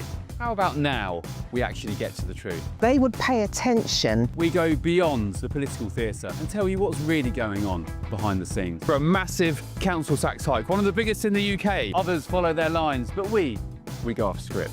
You sound like a broken record, you say that week after week. Cutting through the narratives and giving you unique perspectives. That's Ben Leo tonight, Saturdays and Sundays from 9 p.m. on GB News, Britain's news channel. Join me, Nana Akwe, for an informative, interactive news programme with a difference. It's fun. No, he didn't say that, Dave. I'm so surprised. I think there's an element of truth to that. Join me from 3 p.m. every weekend, only on GB News, Britain's news channel.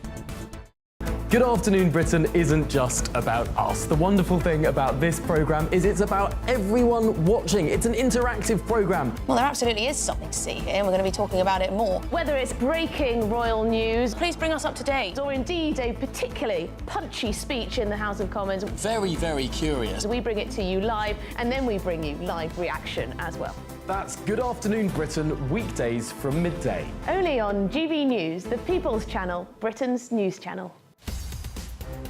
In the GB Newsroom, we bring you the news as it happens. With our team of dedicated journalists across the UK, We're ready to keep you up to date with what's happening every half an hour, every single day. Bulletins here on GB News, the People's Channel, Britain's news channel. Mornings don't have to be tiresome, especially if you have the right company. Wake up to news as it happens, opinion and debate, and of course, a little bit of entertainment too. Because when the kettle's on, we're on. That's Breakfast on GB News, a show worth waking up for. Every morning from 6 a.m. Only on the People's Channel, Britain's news channel. We'll spread the news, you spread the word.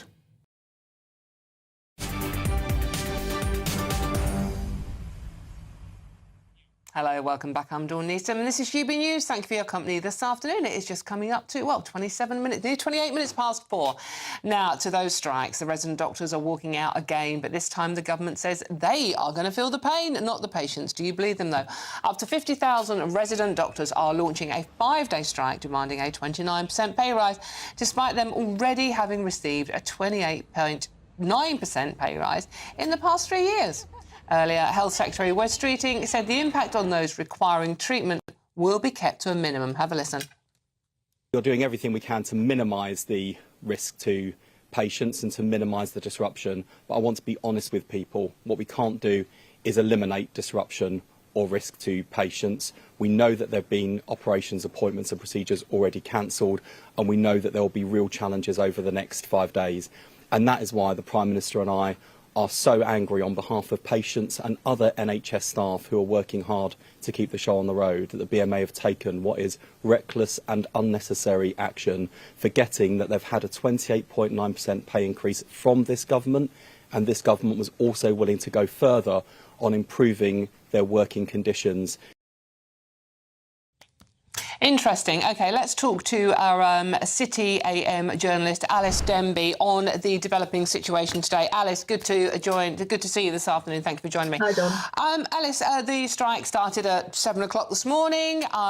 Doesn't seem any sign of movement from the government. What do you make of where we are? Well, let's be honest about these strikes. What is going to happen here is that people are going to die. People are going to have their cancer diagnoses delayed. People are going to be on the waiting list for longer. People like my mum, who's waiting for a hip operation, living in agony for longer than they have to because of the BMA's demands. And you can hear Wes Streeting's frustration there, because we know, because it's been leaked, that he's been in meetings with these doctors where it's been very clear that they had never had any intention of reaching a negotiated settlement. He said that they were stringing him along The CEO of the NHS has said they've been acting in really, really bad faith. And the reason is because this BMA has been taken over by militants. The chair of the BMA was an election agent for Corbynite MP Dawn Butler. The deputy chair of the BMA, Emma Ronswick, has said she's an unashamed socialist. They've scented the government's weakness because it settled with them on day one in government, gave them, as you said, Dawn, a 28.9% pay rise over the past 3 years, and now they're demanding a further 29%, which is an absurd figure, not just because it's completely unaffordable and because no one else in the private sector is getting anything like that, but because they've used RPI inflation, an outdated measure of inflation which no economists used, benchmarked to completely random year in 2008 to come up with this concocted figure. If you look at their pay since, say, 1990, it's tracked inflation. If you look at it since 2015, it's gone up in real terms. So their demands are absurd, and they're holding patients to ransom, and they're blackmailing the government. The government needs to stand firm here, and I'm not surprised that the public is losing patience with this. Yeah, I mean, as we know, 43% of the public now think that doctors would support legislation that stops doctors being allowed to go on strike.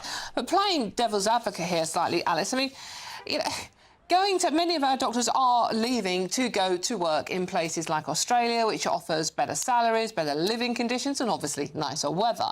So we need to do something to look after our doctors to stop them leaving the service completely. Yeah, look, I agree with you, Dawn. I think their best argument is, in fact, basically a free market argument, which is that their skills are in demand worldwide and they can get paid better in Australia. Why can they get paid better in Australia? It's because it doesn't have a socialist NHS model. It has public-private mix, and about 50% of the population there have health insurance. So if they care about the NHS free at the point of use model, they're their own worst enemy here, frankly. They're proving the point that the NHS model doesn't work. OK, Alice, and where do you think this is going to end? I mean, this is the first strike. It's meant to be a week of strike. I mean, will we see more throughout the summer? I expect so, yeah. I think we're in a sort of 1970s style situation here where the government needs to stand firm. We're going to have a standoff with this very militant union. Wes Streeting claims that he's been very reasonable. He's come forward with lots of proposals for their working conditions. He's bowed to their demands to bully their physician associate colleagues, downgrade them to assistants and make them wear humiliating special lanyards, but that's not good enough for them. So yeah, I think we're going to have a summer of discontent, much like we saw in the 1970s. And as in the 1970s, the government has to win this by standing firm.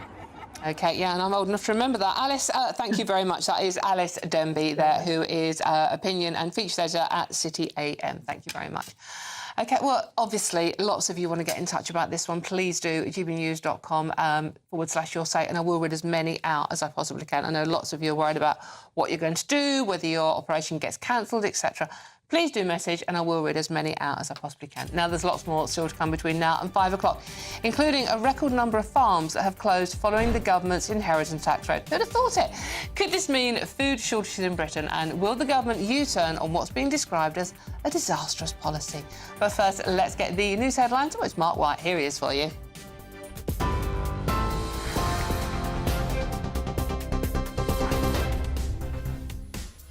Good afternoon. At 4:33, the latest headlines from the GB News Centre. US President Donald Trump has set off for Scotland on a visit to open his new golf course and meet Sir Keir Starmer. First Minister John Swinney said Scots would have a platform to make their voices heard amid warnings of protests. Resident doctors have begun their 5-day strike over pay. That's despite a last-minute appeal from the Prime Minister not to walk out because of the risk to patients. A coroner has ruled that British teenager Jay Slater, who went missing in Tenerife last summer, sparking a huge search, died by accident after falling down a steep ravine. It's being reported that Israel could allow foreign countries to parachute aid into Gaza as pressure mounts on the UK government to immediately recognise Palestine as an independent state. And the day after he launched his new political party, Jeremy Corbyn has attended a mega picket in support of the Birmingham bin strikes. He's demanding Birmingham City Council settle the dispute with proper equal pay deal. I'll take you right up to date. More for you in half an hour. For the very latest GB News direct to your smartphone, sign up to News Alerts by scanning the QR code or go to gbnews.com/alerts.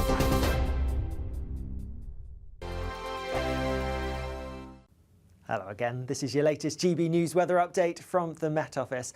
There are going to be a fair few showers around tomorrow. Some of them could turn heavy, possibly even thundery, but currently we have a relatively weak front making its way southeastwards across the country. It's bringing a fair bit of cloud in some places, particularly towards the northwest, and also a little bit of rain, but nothing particularly heavy. And in fact, that rain's going to continue to break up and fragment as it makes its way southeastward. So a little bit damp at times overnight across parts of northern England, across parts of Wales, maybe the far southwest. More cloud here, but nothing particularly heavy rain-wise. Plenty of showers towards the northwest, drier towards the southeast, and some clearer skies here, though temperatures not dropping a huge amount. Humidity is high at the moment, and that's going to keep our temperatures up. Many places staying in the mid, possibly even high teens. So a little bit muggy tonight, could be a little uncomfortable for sleeping for some of us. Looking ahead to tomorrow morning, and a showery start across much of Scotland. Far eastern parts, Aberdeenshire perhaps having a drier, brighter picture, but plenty of showers elsewhere. Also a few showers pushing into parts of Northern Ireland. Still that weak front across some parts of northern England, and that's kind of bringing the focus for some showery rain as we go through the morning. But that focus is going to gradually make its way eastwards as we go through the day, and as it does so, we could see some of those showers pepping up. So across parts of Lincolnshire, the East Midlands, even into parts of northeast Anglia. That's where we have the greatest risk of some heavy showers by the time that we get into the afternoon, maybe even a bit of thunder. Some heavy showers are possible further south as well. Temperatures for many, they're not going to be quite as high as today, but nonetheless we're looking at mid-20s towards the south, high teens, low 20s further north, and so feeling pretty warm if you catch any bright or sunny spells. As we go through later on Saturday night, most of the showers will clear away and die out, so turning dry across much of England and Wales, but some heavier rain perhaps pushing into parts of the far northwest. And then there will be some dry weather to start next week, but a changeable theme looks set to continue.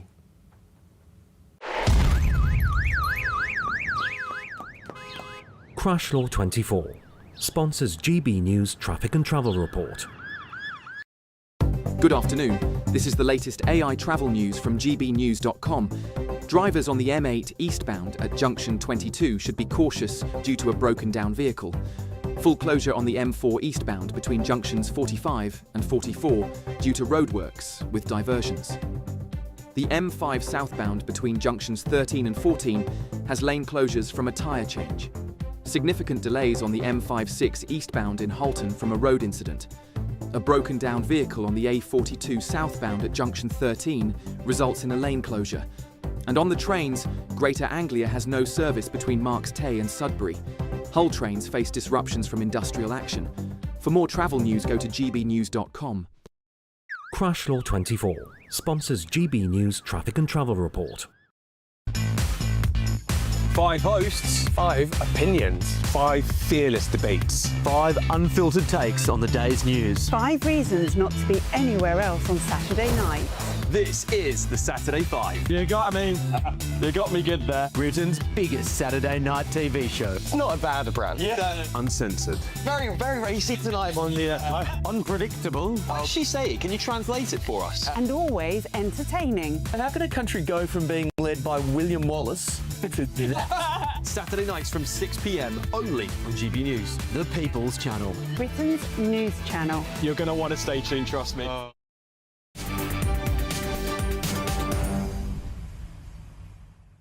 Hello, welcome back. I'm Dawn Neeson on GB News in for Martin Daubney. Now, a record number of farms were forced to close for good this year after Rachel Reeves' tax raid made the future of thousands of rural businesses simply unviable. Statistics from the Office of National Statistics found that a total of 6,365 agriculture, forestry and fishing businesses have closed over the past year. Well, let's speak now with arable farmer Andrew Ward. Andrew... there you are. Andrew, Thank you very much for joining me this afternoon. Depressing news, but hardly shocking, I would say. No, absolutely. You're quite right, Dawn. I mean, when you start to look at what we're going through at the minute, we had an exceptionally wet winter last year. We've had drought and lack of rain since probably February. The harvest that we're all starting now and some people have got well into is really poor. And when you look in the back of Farmers Weekly at the moment, I think there's probably 5 pages of farms for sale, which is the most that the magazine has ever had.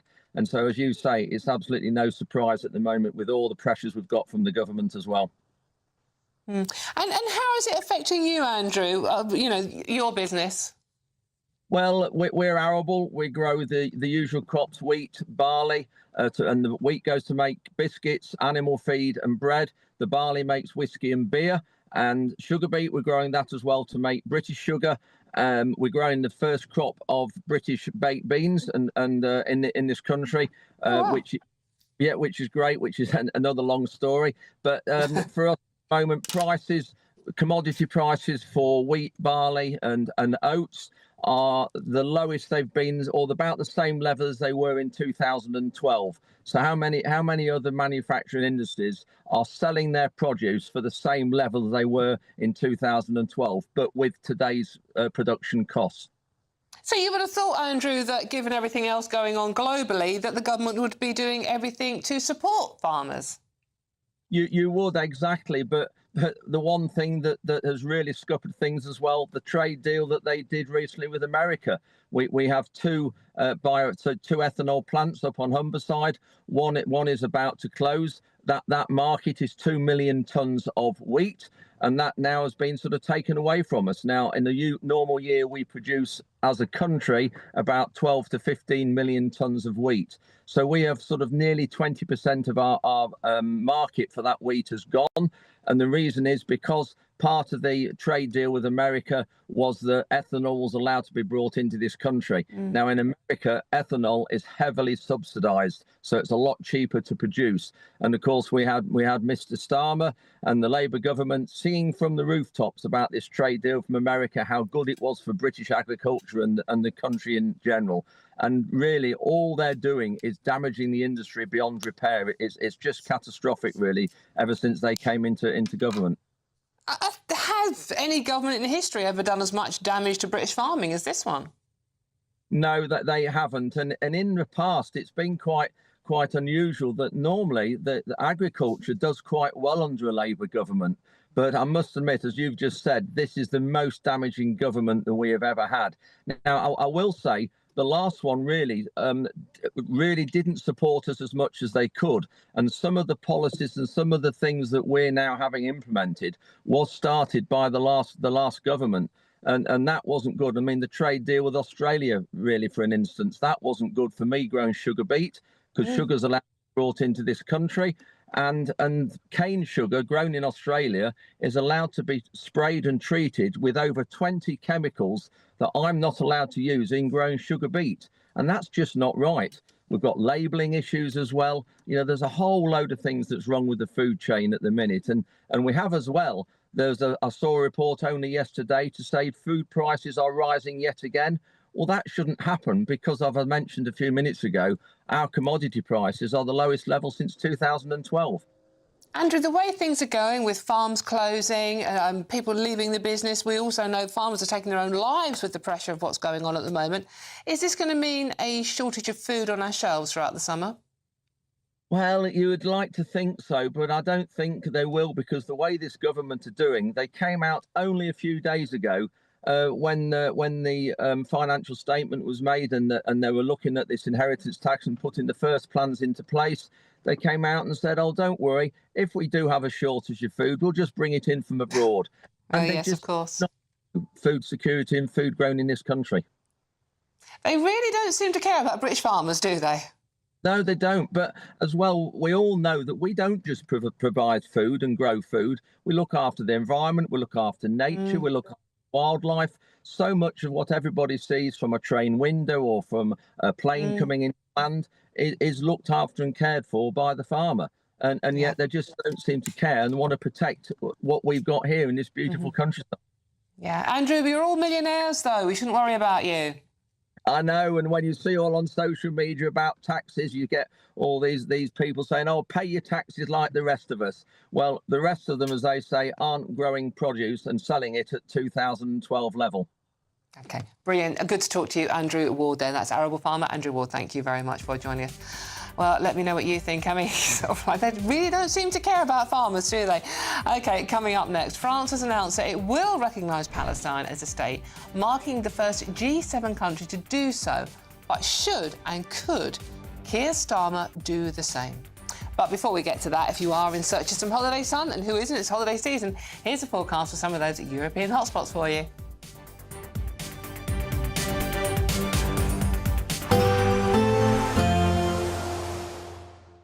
Can't wait to get in that sea. Lovely and warm. Just like the feeling of having great travel insurance. All Clear Travel Insurance sponsors GB News Travel Destinations Forecast. Hello, it's the hottest time of the year over the eastern Mediterranean, but even so, temperatures are going to be 5 to 10 degrees above average through Cyprus and parts of Turkey. Inland temperatures could get into the mid-40s. Not hot, though, across central and western parts of the Med, with quite a few outbreaks of showery rain spreading south across Italy. Largely fine and sunny for Spain and Portugal. Plenty of sunshine in the Canaries, and temperatures also rising in Tenerife into next week, getting into the mid-30s. All Clear Travel Insurance sponsors GB News Travel Destinations Forecast. At GB News, we love to hear from you, our loyal community. So drop us a line at gbnews.com/yoursay. There you can talk to each other and also to the presenters live on air. gbnews.com/yoursay, because GB News is your channel, Britain's news channel. GB News Breakfast, every day from 6 a.m. You have a very nice accent, and I always thought but obviously I'm totally wrong. I've learned something already straight away. I mean, we've interviewed together on countless occasions. I thought you would have picked up on my English accent. Oh no, you're just changing it now. You're changing it a bit here. Yeah, I'm just putting it on for you, mate. Well, I'll tell you this, Chesney. I think it's amazing that we're talking about a tour next March for a man like you, and that shows you the extent to which you have to be organised to do these things. I thought, like, you're advertising this for this month or next month. Why the need to go so early?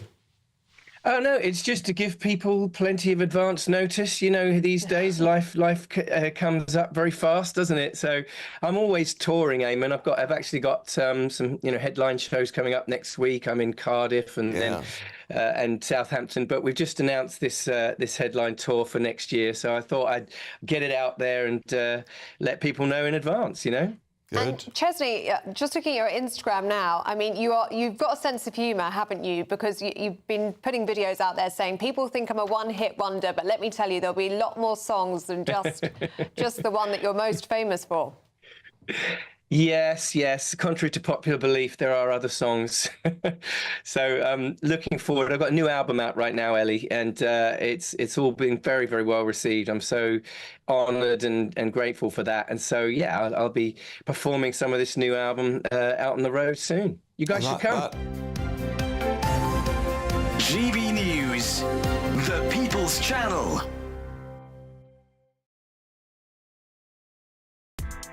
Join me, Nana Akwe, for an informative, interactive news programme with a difference. It's fun.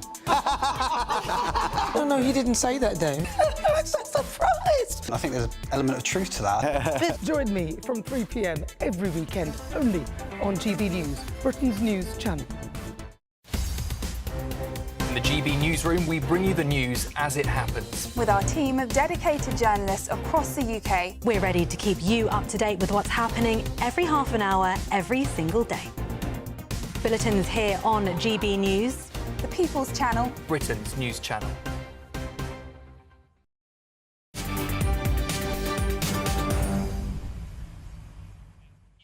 Hello, welcome back. I'm Dawn Neesman for Martin Daubney. OK, thank you for your company. Now, France is shaking things up, becoming the first G7 country to officially recognise Palestine as a state. Emmanuel Macron's big UN announcement is putting major pressure on the UK. So now the question is, will Britain follow suit? I'm joined now by political commentator Samuel Sweek to discuss this one. Samuel, good to see you this afternoon. Thank you very much for joining me. Well, Emmanuel Macron has declared that Palestine should be a state. Do you think Keir Starmer should follow suit?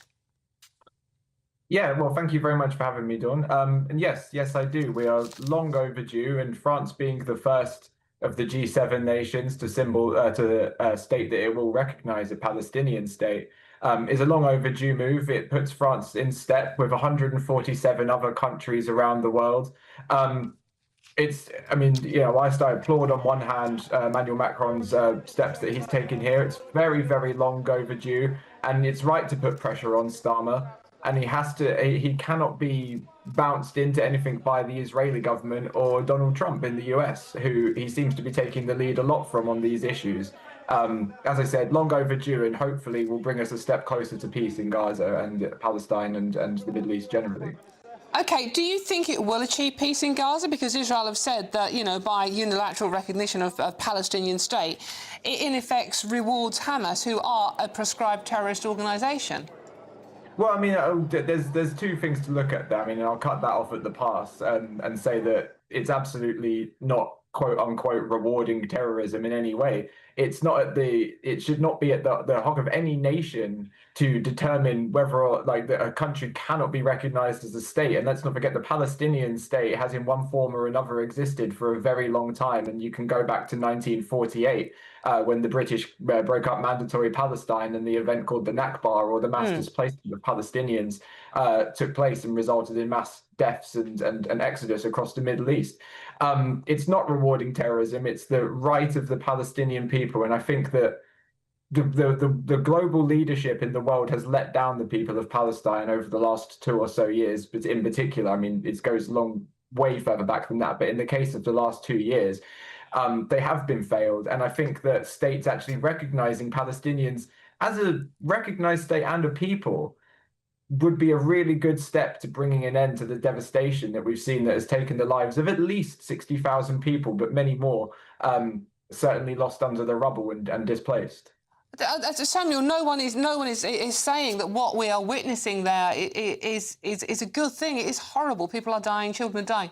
We know that, but Hamas's avowed intention from day one was to destroy the state of Israel. So what happens then if Palestine is recognised as a state?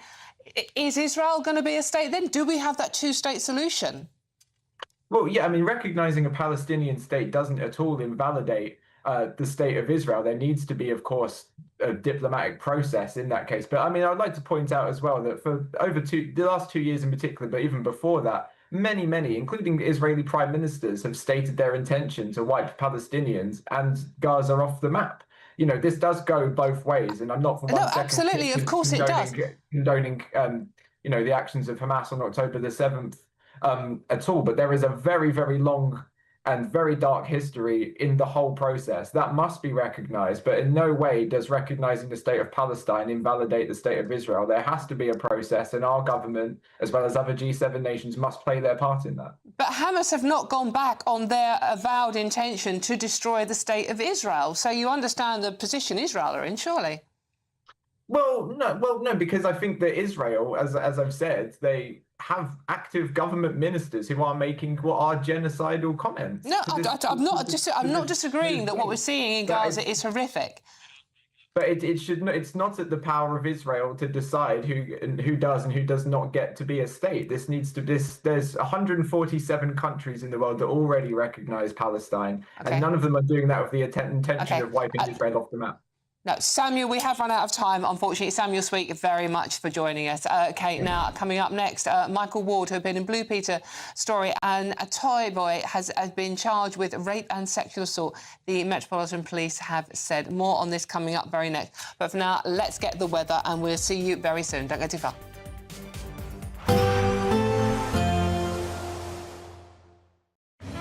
Even though we'll see a cloudy start, it'll be a bright outlook for the rest of the day.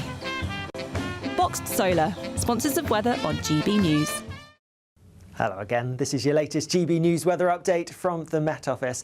There are going to be a fair few showers around tomorrow. Some of them could turn heavy, possibly even thundery, but currently we have a relatively weak front making its way southeastwards across the country. It's bringing a fair bit of cloud in some places, particularly towards the northwest, and also a little bit of rain, but nothing particularly heavy. And in fact, that rain's going to continue to break up and fragment as it makes its way southeastwards. So a little bit damp at times overnight across parts of northern England, across parts of Wales, maybe the far southwest. More cloud here, but nothing particularly heavy rain-wise. Plenty of showers towards the northwest, drier towards the southeast, and some clearer skies here, though temperatures not dropping a huge amount. Humidity is high at the moment, and that's going to keep our temperatures up. Many places staying in the mid, possibly even high teens. So a little bit muggy tonight, could be a little uncomfortable for sleeping for some of us. Looking ahead to tomorrow morning, and a showery start across much of Scotland. Far eastern parts, Aberdeenshire perhaps having a drier, brighter picture, but plenty of showers elsewhere. Also a few showers pushing into parts of Northern Ireland. Still that weak front across some parts of northern England, and that's kind of bringing the focus for some showery rain as we go through the morning. But that focus is going to gradually make its way eastwards as we go through the day, and as it does so, we could see some of those showers pepping up. So across parts of Lincolnshire, the East Midlands, even into parts of northeast Anglia. That's where we have the greatest risk of some heavy showers by the time that we get into the afternoon, maybe even a bit of thunder. Some heavy showers are possible further south as well. Temperatures for many, they're not going to be quite as high as today, but nonetheless we're looking at mid-20s towards the south, high teens, low 20s further north, and so feeling pretty warm if you catch any bright or sunny spells. As we go through later on Saturday night, most of the showers will clear away and die out, so turning dry across much of England and Wales, but some heavier rain perhaps pushing into parts of the far northwest. And then there will be some dry weather to start next week, but a changeable theme looks set to continue. Expect a warm front, moving from the kitchen right through to the rest of the house. Boxed Boilers, sponsors of weather on GB News. Crash Law 24 sponsors GB News Traffic and Travel Report. Good afternoon, this is the latest AI travel news from gbnews.com. On the northbound approach to the M90 J1A Queensferry crossing, expect 34-minute delays due to congestion. Eastbound M4 between J45 Winnisforgan and J44 Lonlass has road closures with diversions for maintenance. In Nottinghamshire, the A1 northbound between A638 and A620 has 50-minute delays. In Kent, expect 30-minute delays on the M25 anti-clockwise between junctions 3 and 2. And on the trains, delays on Chiltern Railways between Hatton and Leamington Spa. For more travel news, go to gbnews.com. Crash Law 24 sponsors GB News Traffic and Travel Report. It's the final week to see how you can win big, as there's an incredible £54,321 in tax-free cash to be won. What would you spend it on? The holiday of a lifetime? Or just sit back, relax and remove some of those day-to-day financial stresses? Lines close on the 1st of August, so make sure you don't miss out. For another chance to win, text cash to 63225. One entry costs £2.50 plus one standard network rate message. Or text bonus to 63225. 5 entries cost £5 plus one standard network rate message. Go to gbnews.com/win. Entries start at £2.50. Call 0903 686 3232. Calls cost £2.50 plus your network access charge. Or post your name and number to GB14 PO Box 8690 Derby DE1 9TT. UK only. Entrance must be 18 or over. Lines close at 4 p.m. on the 1st of August. Please check the closing time if listening or watching on demand. Good luck. Welcome back to Britain's Newsroom with Andrew and Beth. Hello everyone, Patrick Christie is here. I'm Michelle Duke, Britain's News Channel. Access the stories that matter to you. Take the GB News family with you on any device. And as long as you have an internet connection, tune in to GB News anywhere on the planet or beyond. GB News, the People's Channel, Britain's News Channel.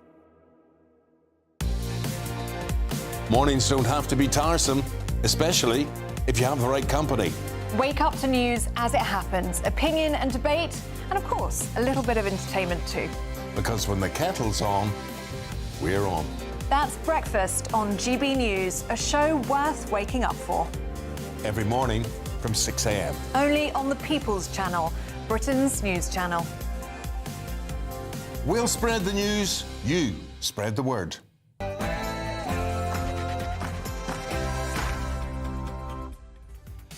Good afternoon. It's 5 o'clock on Friday afternoon and welcome to the Martin Daubney Show with me, Dawn Neeson on GB News. We are broadcasting live from the heart of Westminster and all across the UK. Thank you so much for your company this afternoon. Your main stories this hour. Donald Trump is on his way to Scotland where he will be opening a new golf course and will meet with the Prime Minister. But is the US President just running away from those Epstein trouble back home amid a dwindling MAGA support base? And junior doctors have begun strike action this morning, with the Prime Minister warning industrial action has put patients at risk and plays into the hands of those who want the NHS to fail. Are they right to strike, though, or being unreasonable? And hello, a migrant protest. The Essex Police Chief demands migrants are removed from Epping as the local council vote to close the Bell Hotel. What will the government do next to solve the illegal migrant crisis? And a record number of farms have closed following the government's inheritance tax raid. Could this mean food shortages in Britain? And will the government U-turn on what's being described as a disastrous policy? All that coming up in the next hour.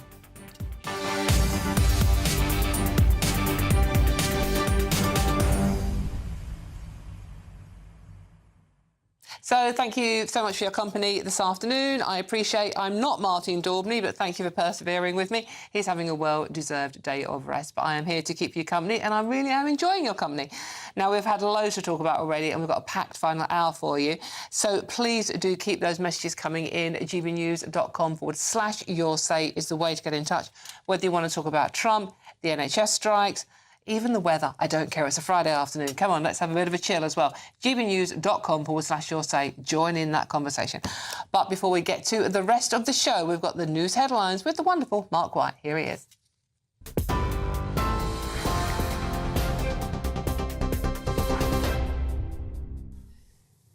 Good evening. At 5:02, the latest headlines from the GB News Centre.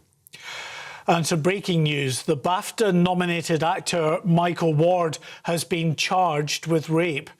The 27-year-old, who's appeared in Blue Story and Top Boy, was charged with 2 counts of rape and 3 counts of sexual assault. The offences relate to one woman and are alleged to have taken place in January 2023. He'll appear at Thames Magistrates Court on Thursday, the 28th of August. US President Donald Trump has set off for Scotland on a trip to open his new golf course and hold a meeting with Sir Keir Starmer. Mr Trump boarded Air Force One earlier for his flight across the Atlantic. First Minister John Swinney said Scots would have a platform to make their voices heard during the visit. The country, he said, had an opportunity to respectfully demonstrate the principles of freedom and justice for all and promote Scotland's economic investment potential. A heavy police presence will be on hand throughout the trip, with up to 5,000 officers on the streets. Resident doctors have begun their 5-day walkout over pay, despite the Prime Minister's last-minute appeal not to strike. Health Secretary Wes Streeting said he deeply regretted the decision to take action, but he said the impact on those requiring treatment would be kept to a minimum. Patients are being encouraged to keep coming forward for NHS treatment. You're doing everything we can to minimise the risk to patients and to minimise the disruption, but I want to be honest with people. What we can't do is eliminate disruption or risk to patients. We know that there have been operations, appointments and procedures already cancelled, and we know that there will be real challenges over the next 5 days.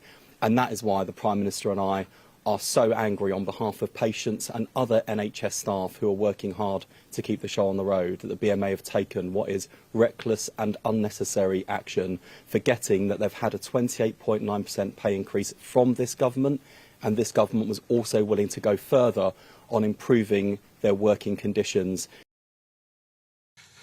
The lawyer for a man accused of assaulting police at Manchester Airport has told a jury that he was not looking for a fight. Mohammed Ahmad and his brother Mohammed Amaz face charges of assaulting police officers and a member of the public at the airport last summer. Both men deny the allegations. GB News reporter Sophie Reaper has the very latest from Liverpool Crown Court.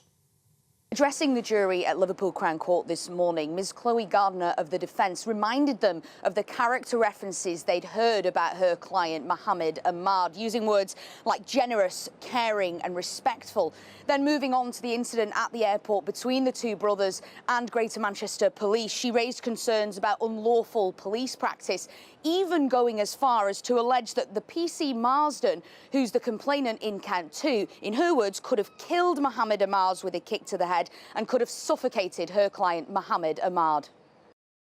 A coroner has ruled that British holidaymaker Jay Slater, who went missing in Tenerife last summer, died by accident after falling from height. Dr James Adley said that 19-year-old fell between 20 and 25 metres while trying to descend a steep ravine. He died instantly from head trauma. The coroner said there was no third-party involvement in the teenager's death. Earlier, Mr Slater's mother, Debbie Duncan, told the inquest that her son had a wonderful life and was a joy to be around. Scotland Yard is continuing its crackdown on violent robbers who target mobile phone shops to steal large numbers of smartphones. 3 suspects are in custody after they were detained within minutes of raiding an O2 store in central London. The gang made off with around 100 iPhones, worth more than £100,000. Police also recovered a machete after the trio were arrested. This is the moment officers caught up with the gang. Cranley Street, just off Eversort Street. 2 males detained. Right, you're detained for the purpose of search under Section 1 Police Equivalence Act. Well, a day after launching his political party, Jeremy Corbyn has attended a mega picket in support of the Birmingham bin strikes. Full-scale industrial action from bin workers in Birmingham began in March. Mr Corbyn demanded Birmingham City Council settles the dispute with a proper equal pay offer. The MP for Islington North, alongside former Labour MP Zara Sultana, said their new party would take on the rich and the powerful. And that's it. You're right up to date. Now it's back to the ever-lovely Don Neeson.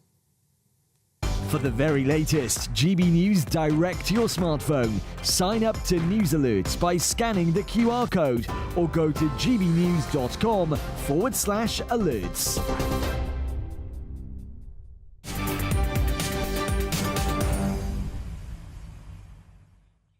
Thanks very much, Mark. That $5 in the post, or is it a tenner by now? I can't remember. Any case, let's get on with the final hour of the show. It's a packed one, so you don't want to move a muscle. President Trump is on his way to Scotland ahead of his highly anticipated visit, where he will open a golf course and meet with Prime Minister Keir Starmer. He, of course, heads to the UK with the spectre of the Epstein files looming large, and lots of other things looming large, to be honest. So let's now speak with GB News political editor Christopher Hope. Christopher, I'm on a personal challenge to get through talking to you without mentioning your podcast. Oh, damn, done it already. Your podcast is out now. Christopher, we're expecting Trump to land in the next few hours. This visit is incredibly important. It's not quite the private social visit that we are pretending it is it? No, I mean, it is technically a private visit. The problem is he's also the President of the United States. So privately, he owns golf courses in Scotland. He's coming over to look at them. His mum's from the Isle of Lewis, his late mother. He's got connections with the UK. He likes coming here for those reasons, but he's also the leader of the free world, and he travels in a US government-funded 747 with journalists in tow, including our colleague, of course, Bev, who is flying over right now with the president, and maybe more from her over the weekend. So he's flying in with a lot of journalists. But when he lands in Scotland, he won't be getting the red carpet treatment he'll be getting the state visit from the King and the senior members of the government next month. Instead, much more of a subdued affair, I expect. He'll go to Turnberry. He'll have dinner there, probably play some rounds of golf. And the real politics starts on Monday. That's probably when we might see more demonstrators, because that's when we're getting Sir Keir Starmer heading up to Scotland, not meeting tonight for dinner, as the President wrongly said, it seems, when he boarded Marine One, having left the White House. He said then that he expects to see the Prime Minister tonight and maybe even agree a trade deal then. That's all happening on Monday, I know for sure. So that's when I'll be up there for GB News viewers and listeners, along with those protesters. A message overnight from the government too about the protesters. Business Secretary Jonathan Reynolds, he says while it's OK to protest, people shouldn't forget the value and importance that Donald Trump as President of the United States represents to this country. The deal done, and again it will be built on over the next few days in this summit in Scotland. That deal is securing tens of thousands of auto jobs and jobs in other sectors too. So while you may have an issue with what Donald Trump says, the deal done is also very important. Here's what he told me on my podcast, Chopper's Political Podcast. Look, my view was always, by the way, the entire world was going to end up negotiating with the US. They're that important. That's the reality. Yeah. Let's get the front of that queue. We could have done a deal before Liberation Day. They wanted to have that moment. I understand that. But I think there's no doubt, challenging as it is, and as I say, I want zero tariffs. That's my endpoint. It's my goal. Even if that's not possible, that's what I think it should be. Yeah. Good. We have, with the approach we've taken, I do think it's been vindicated by the... Jonathan Reynolds there saying how important that relationship is, despite the concerns that many will be having about Donald Trump. He matters so much to this country and in many ways our prosperity and our future. There is a lot to be done here, isn't there? I mean, you almost feel sorry for Keir Starmer, because he's got to be very, very careful what he says. Certainly, as we've had Macron declaring that he is now considering Palestine to be a state, along with many other countries, but it's the first G7 country to do so. Obviously, the Gaza-Israel situation is very close to Trump's heart at the moment. It's a very fine line that Keir Starmer's got to tread on lots of issues. It really is, and all those issues will come up. There's going to be a bilateral on Monday. That means a meeting between Sir Keir Starmer and Donald Trump, and I'll be in the room for that, talking, asking questions. Other American journalists will be in there asking, you'd imagine, about what France has been saying overnight. They're going to recognise Palestine as an independent state, joining 150 other countries that do the same. They're going to make that point at the UN General Assembly in late September. And how does Sir Keir Starmer react? Will it almost certainly Donald Trump will say, well, we're not doing that. We back Israel in getting those hostages back. But there's real pressure in this country on Keir Starmer to be much tougher on Israel and recognise Palestine. And we're seeing also from reportedly Lisa Nandy, Shabana Mahmood, Hilary Benn and others too, Peter Kyle, also putting more pressure, I think, within the cabinet on Sir Keir Starmer to take a tougher line on that. And also, don't forget, following Donald Trump on his way here is all that speculation about Jeffrey Epstein, what he knew, was he in the files? His friend Jeffrey, back in the day, they fell out in the early 2000s over a property deal. But what does he know, and is there anything embarrassing in those files? So all that will follow him and end up in Scotland next week, and we'll be there for GB News. Of course we will. Christopher Hope, thank you very much. I think you've got a podcast out. I think you might have mentioned it. OK, we're moving on now. OK, can we speak now with US political commentator Hilary Ford, which I think? Yes, we can. Excellent. OK, Hilary, well, President is on his way over, landing very soon.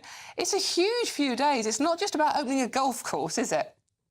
No, absolutely not, Dawn. There's lots more going on here. And I think one of the things actually that Christopher just touched on, and the problem is most of the public doesn't know. He said that Donald Trump fell out with Epstein in the early 2000s. It was 2004, and it was that Donald Trump, then not president, of course, he outbid Epstein in a Palm Beach real estate deal. He never spoke to him afterwards. They never had any conversations after that. So all those photographs at Mar-a-Lago with Melania, those were before 2004. And which of us would think that he would have ever been involved after all those disastrous legal situations? And it wasn't until 2019 that Epstein actually was indicted. But the problem is the public doesn't know those details. It's interesting. Hillary was watching the press conference with Trump before he got on Air Force One to come over here. And all the questions from the American press were literally about Epstein. The American public are obsessed with this, aren't they? Well, actually, Dawn, you're totally right. What it is the left-wing media is actually deflecting. Think about this, Dawn.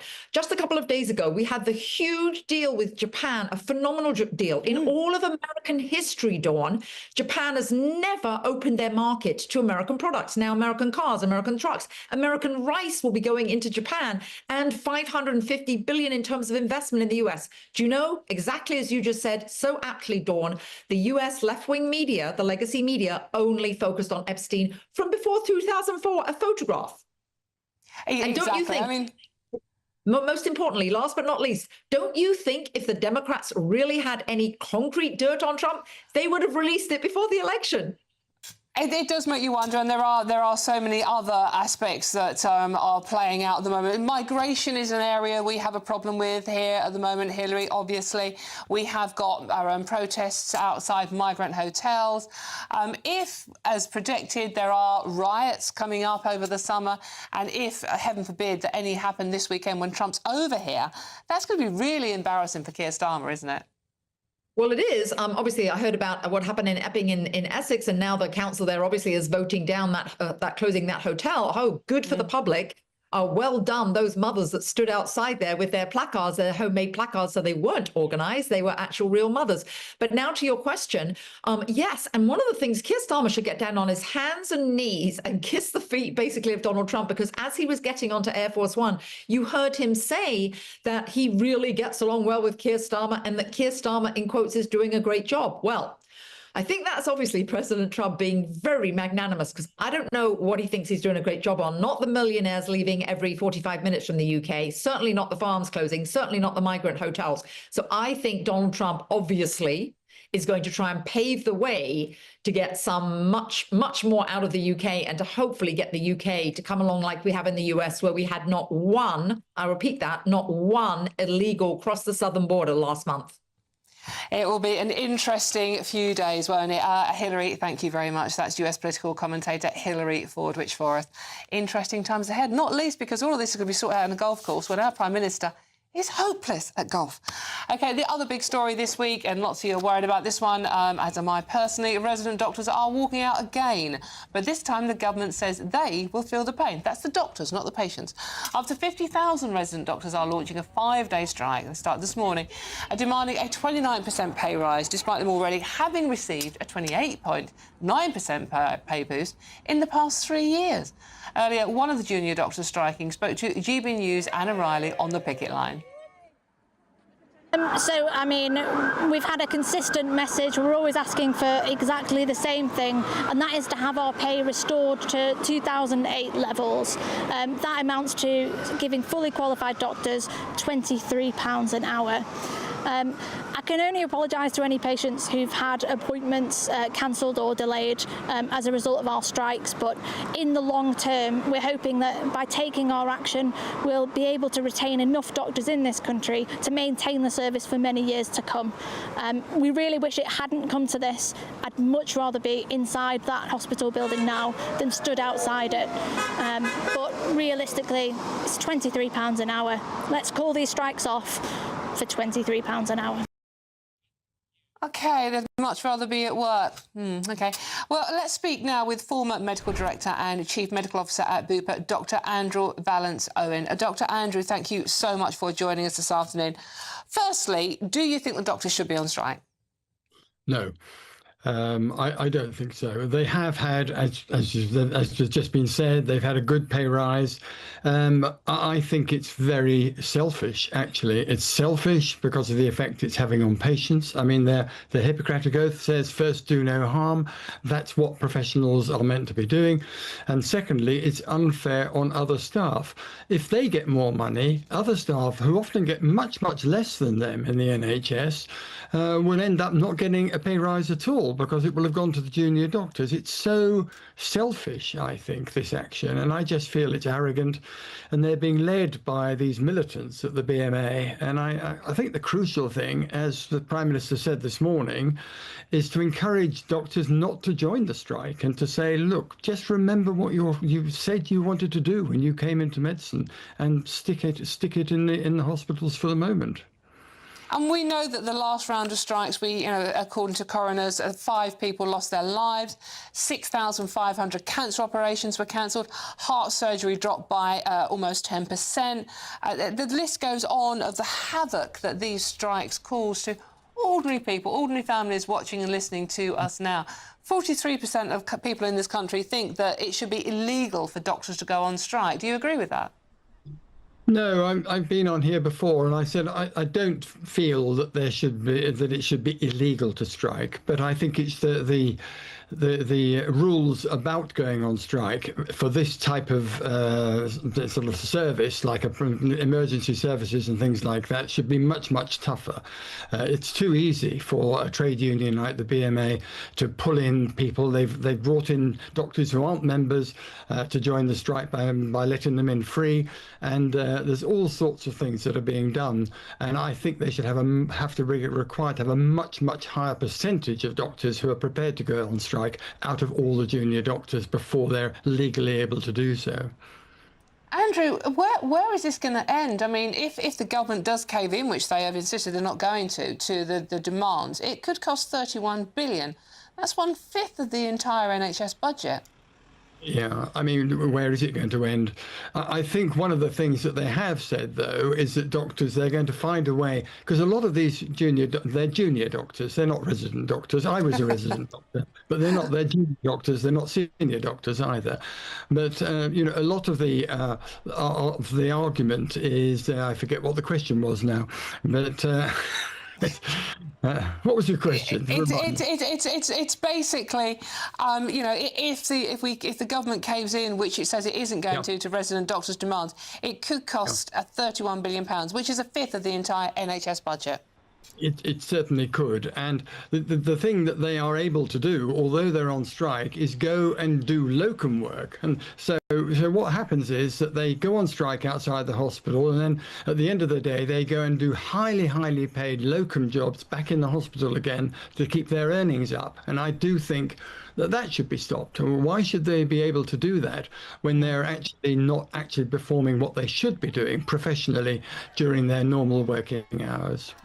And just one final question for you very quickly. Sir Jim Mackey, the new head of the NHS, says that the NHS these days sees patients as an inconvenience and has built mechanisms to keep them away. Would you agree with that? I mean, where do we start with the National Health Service? I don't think that people on the ground, the people at the sharp line, in the front line, dealing with patients day to day, I don't think that that is the case. The trouble is with this sort of strike that it begins to get people thinking that that's all they care about. I'm a member of the BMA, well, therefore you're in it for the money, not for actually looking after me. That's so sad, and there'll be a big loss of trust, I think, in doctors as a result. OK. Thank you very much for joining us this afternoon, Andrew. That's Dr Andrew Vallance-Owen, who is the Chief Medical Officer at Bupa. Thank you very much for that. OK, we're moving on. Coming up next, the Essex Police Commissioner has demanded migrants are removed from Epping as the local council vote to close the Bell Hotel. As the standoff deepens, just how will the government respond to the ongoing crisis? This is GB News at Britain's News Channel. Don't go too far. We'll see you soon.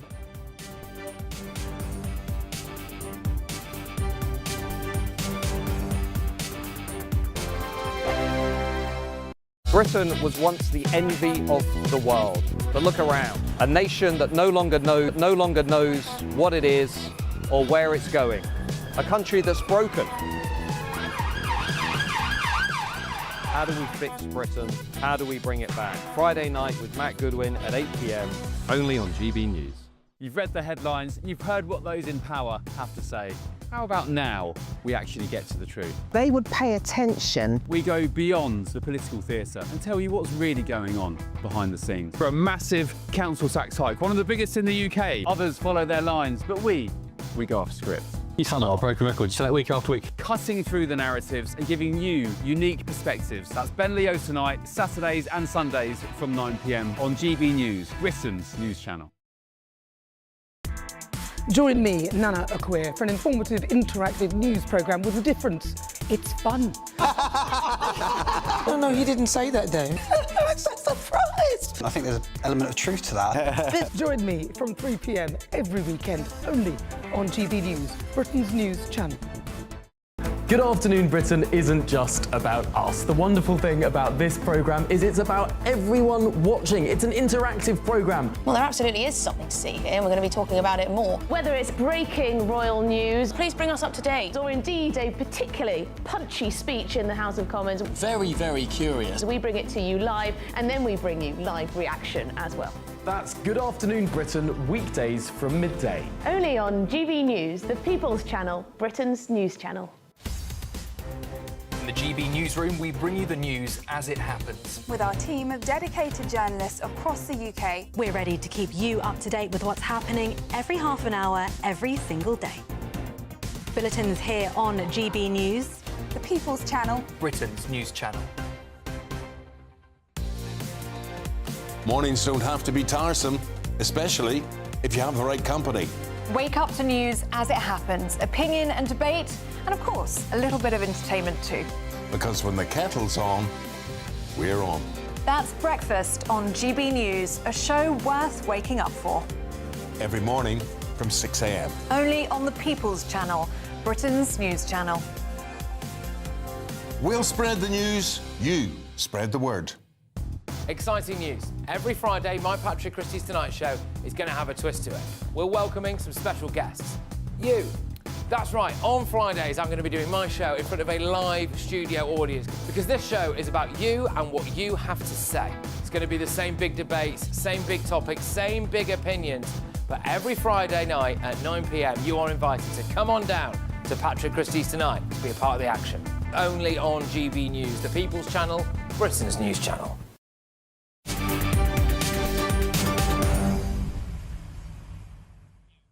Hello, welcome back. I'm Daubney on GB News in for Martin Daubney this afternoon. Thank you so much for your company. Lots of you are getting in touch about our Palestine debate we were having earlier on about should Palestine be recognised as an independent state. And lots of you are saying, well, until they give the hostages back, no, you are just rewarding terrorism. Lots of you also are getting in touch about the farming situation and saying the government just do not care about the farmers. So do keep them coming in at gbnews.com/your say. But we do have some good news for you. Yay! It's the final week to see how you could become £54,321 richer in our biggest cash giveaway today. Lines close on Friday the 1st of August, so make sure you don't miss out. Here's all the details you need. It's the final week to see how you could win big. It's our biggest cash prize to date, an incredible £54,321 in tax-free cash has to be won. What would you do with that? With all of that cash, you could just chill out, treat yourself and indulge in the finer things in life, somewhere like here, Downhall Hotel and Spa. You really could win the cash giveaway of the summer. Make sure you don't miss out on our biggest cash giveaway to date. For another chance to win, text cash to 63225. One entry costs £2.50 plus one standard network rate message. Or text bonus to 63225. 5 entries cost £5 plus one standard network rate message. Go to gbnews.com/win. Entries start at £2.50. Call 0903 686 3232. Calls cost £2.50 plus your network access charge. Or post your name and number to GB14 PO Box 8690 Derby DE1 9TT. UK only. Entrance must be 18 or over. Lines close at 4 p.m. on the 1st of August. Please check the closing time if listening or watching on demand. Good luck. Good luck indeed. Now it is coming up to 5:29 dawn on a Friday afternoon. So it's a busy time for travelling. Busiest weekend of the year for travel, evidently. Lots of people heading off on holiday. So if we are hitting the roads, here is the travel forecast for you.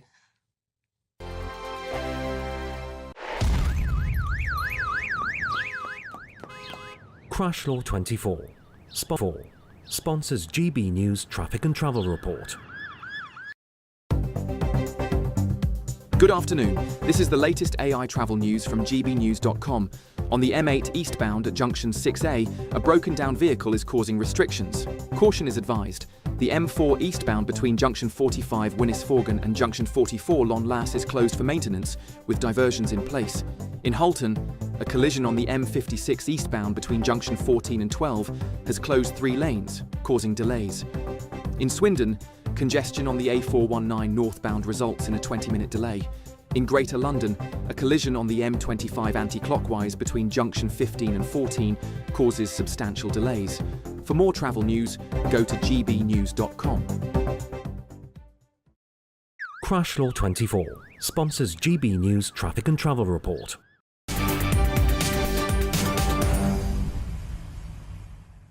Yeah, good luck if you're travelling out there. Now, the Essex Police Fire and Crime Commissioner has written to Home Secretary Yvette Cooper demanding that migrants are removed from that Epping hotel following days of protests. Overnight, Epping Forest District Council voted unanimously to urge the government to close the Bell Hotel. Now, I've been wondering about the actual hotels themselves in this situation, so now I'm going to talk to the owner of the Camelot Castle Hotel down in Tintagel in Cornwall, who refused to take asylum seekers after being asked by the Home Office. John Mappin. John, good to see you. Thank you very much for joining us this afternoon. John, tell us what happened to you. Well, I received a letter from the government inviting me to take a one-year contract, which was a rolling contract, to fill Camelot Castle in Tintagel, Cornwall, for a year, full occupancy for a year. And initially, I thought it was a joke. I thought there's no way that the government would be putting up essentially illegal migrants in 4-poster beds at Camelot Castle, which is a historic site. And then I started to realize that actually they weren't joking, they actually were serious. And I spoke to the company involved, and they were offering vast sums of money to essentially engage what I saw as a pattern of cultural destruction. And so I immediately, obviously I didn't think twice about it. I turned down their very generous offer. I've never actually done the sums of it, but I think it ran into the sort of several £million. But it's an absolutely disgraceful state of affairs. And I think the government needs to act immediately on this. We are welcoming people who are lawbreakers into our country. We are a country of laws. John, I've had the pleasure of staying in your hotel. It's a beautiful part of the world. I mean, Tintagel, which is the nearest little village, it's a tiny village, a very small community. I mean, your hotel is quite big. Can you imagine filling your hotel with, let's be honest here, lots of young men? What effect would that have had on your community? Well, some people are saying that if somebody has broken the law when they came into the country, they are more likely to break the law once they're here. And I think mothers, parents, people of all ages can imagine the sort of thing that would happen if you have 300, perhaps 400. They could have, I mean, it's a big old place, isn't it? They probably could have squeezed 300 to 400 in there. And then these people sort of leak out into the community because, of course, these hotels have security. But the joke of it all is that the security is to prevent the general public from getting into these hotels, not to actually prevent the residents, let's say, of these hotels from leaking out into the community. So those of them that don't want to comply with the legal requirements to remain here can just abscond at their will. So I think we would have had a steady stream of essentially law-breaking individuals creeping out into the community, and God knows what they would have gotten up to. We've heard some horror stories. Somebody was, I really don't want to get into it because I think we've heard enough about this. Of course. I think it's just time for the government to act. We simply need to, use our armed forces to return these people from whence they came. And there is no excuse whatsoever. Another idea I did have is that hotels such as mine require cooperation from the local community. Of course.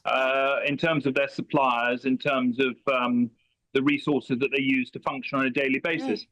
And not that I'm suggesting anything, but if, for instance, my local suppliers didn't cooperate with me, there's no way that I could remain as a functional unit. And so some people are saying that it might be the time for a sort of a Gandhi-like non-compliance type of a campaign. I don't agree with any violence towards anybody, but I think a peaceful non-cooperation activity against the hotels that are housing the migrants. Well, they all need plumbers. They all need loo roll. Yeah. And, you know, if you are a loo roll supplier, you are not obliged to supply anybody. Okay. And, yeah. John, unfortunately, we are running out of time, but I really do appreciate you coming on and talking to us today as one of the few hoteliers in the country that do appear to be standing up to this. John Mappin there, who is owner of the Camelot Castle Hotel in Tintagel in Cornwall. OK, now it's time. We're running out of time. Gosh, time is flying. We've got more news headlines with Mark White coming up.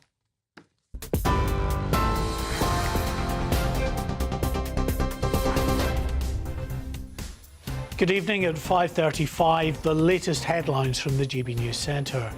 BAFTA-nominated actor Michael Ward has been charged with rape.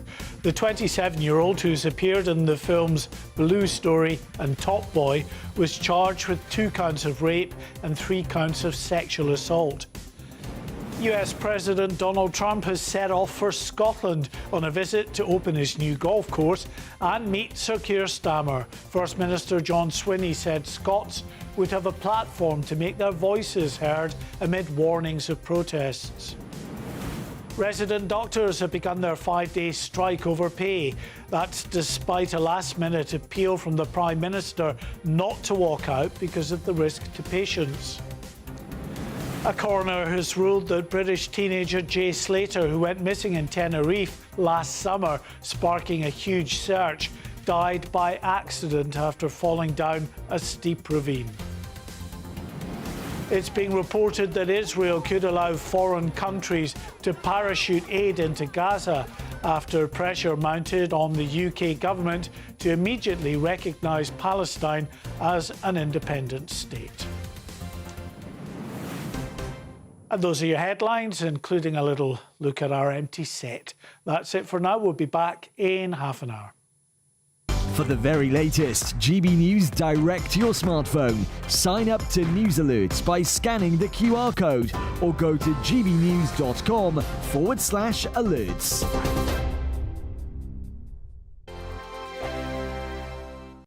Hello again, this is your latest GB News weather update from the Met Office. There are going to be a fair few showers around tomorrow. Some of them could turn heavy, possibly even thundery, but currently we have a relatively weak front making its way southeastwards across the country. It's bringing a fair bit of cloud in some places, particularly towards the northwest, and also a little bit of rain, but nothing particularly heavy. And in fact, that rain's going to continue to break up and fragment as it makes its way southeastwards. So a little bit damp at times overnight across parts of northern England, across parts of Wales, maybe the far southwest. More cloud here, but nothing particularly heavy rain-wise. Plenty of showers towards the northwest, drier towards the southeast, and some clearer skies here, though temperatures not dropping a huge amount. Humidity is high at the moment, and that's going to keep our temperatures up. Many places staying in the mid, possibly even high teens. So a little bit muggy tonight, could be a little uncomfortable for sleeping for some of us. Looking ahead to tomorrow morning, and a showery start across much of Scotland. Far eastern parts, Aberdeenshire perhaps having a drier, brighter picture, but plenty of showers elsewhere. Also a few showers pushing into parts of Northern Ireland. Still that weak front across some parts of northern England, and that's kind of bringing the focus for some showery rain as we go through the morning. But that focus is going to gradually make its way eastwards as we go through the day, and as it does so, we could see some of those showers pepping up. So across parts of Lincolnshire, the East Midlands, even into parts of northeast Anglia. That's where we have the greatest risk of some heavy showers by the time that we get into the afternoon, maybe even a bit of thunder. Some heavy showers are possible further south as well. Temperatures for many, they're not going to be quite as high as today, but nonetheless we're looking at mid-20s towards the south, high teens, low 20s further north, and so feeling pretty warm if you catch any bright or sunny spells. As we go through later on Saturday night, most of the showers will clear away and die out, so turning dry across much of England and Wales, but some heavier rain perhaps pushing into parts of the far northwest. And then there will be some dry weather to start next week, but a changeable theme looks set to continue. Westminster's full of talk, but out here, it's the real world. Am I allowed to talk then? No, that's it. This is where it matters, real people and real lives. That's what politics is all about. In fact, has Trump made a good start? No. Straight answers, no spin, and just a couple of pints. How many fingers have I got up? About 10. So join me for Lee Anderson's Real World every Friday at 7 p.m. only on GB News. The People's Channel, Britain's news channel. You want to know what's really going on in the corridors of power? Labour don't know what to do with you half the time, and that makes you quite lethal in the chamber. Get behind the headlines with Chopper's Political Podcast. Join me, Christopher Hope, as I sit down with the great and the good of British politics. We'll see where this ruling takes us. These are the stories shaping our nation. Chopper's Political Podcast, available now on all platforms. Listen in and stay ahead.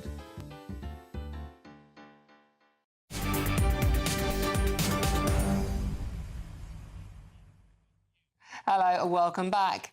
Will it be coming home again? You know what I'm talking about, don't you? Yeah, the Lionesses are in yet another major Euros final this weekend against Spain, and fans are gearing up for celebration. But how popular really is women's football in the UK, and women's football any good? Controversial. Joining me now to debate this is men's football activist Peter Lloyd and founding member of the Women's Football Association, Patricia Gregory. OK, let's come to you first, Peter. I love football, West Ham fan, so you could say it's a contradiction in terms. The women's game, why do men still have a problem with it? Oh, I just even take objection with that question. I'm sorry, but, you know, a lot of soy boys support women's football because it looks good for their kind of, you know, PR campaign with other women. But actually, a lot of women have a problem with women's football. Most of the women I know couldn't care less about women's football. They don't watch it. On the contrary, they think it's abysmal, as do I. So this isn't an issue that men have. This is an issue with women's football simply not being good enough. It's cosplay. It's a bunch of mediocre women pretending to be excellent men, and nobody is buying it. Patricia? Oh, well, I'm not surprised he's saying that, but I'm horrified. His big mistake is that he is comparing women's football, which has been developing only for about 50 years. I mean, we've been playing in this country since the 1880s, but And it's still not any good. It's still crap. That's absolute rubbish. Apologies for any language there. It's absolute rubbish. They are performing in a way that I would expect. I mean, 50 years ago, 60 years ago, when I started with a lot of other people, the Women's FA, we were a developing sport. We are still a developing sport. You are comparing it with the product that you see from the Premier League, the men, and you shouldn't do that.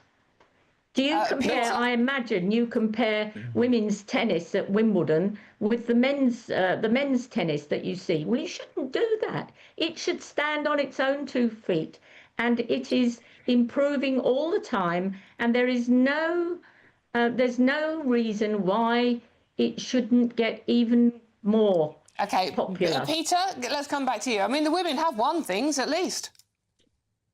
Yeah, but they win tournaments that are complete. Yes, but they win tournaments that are.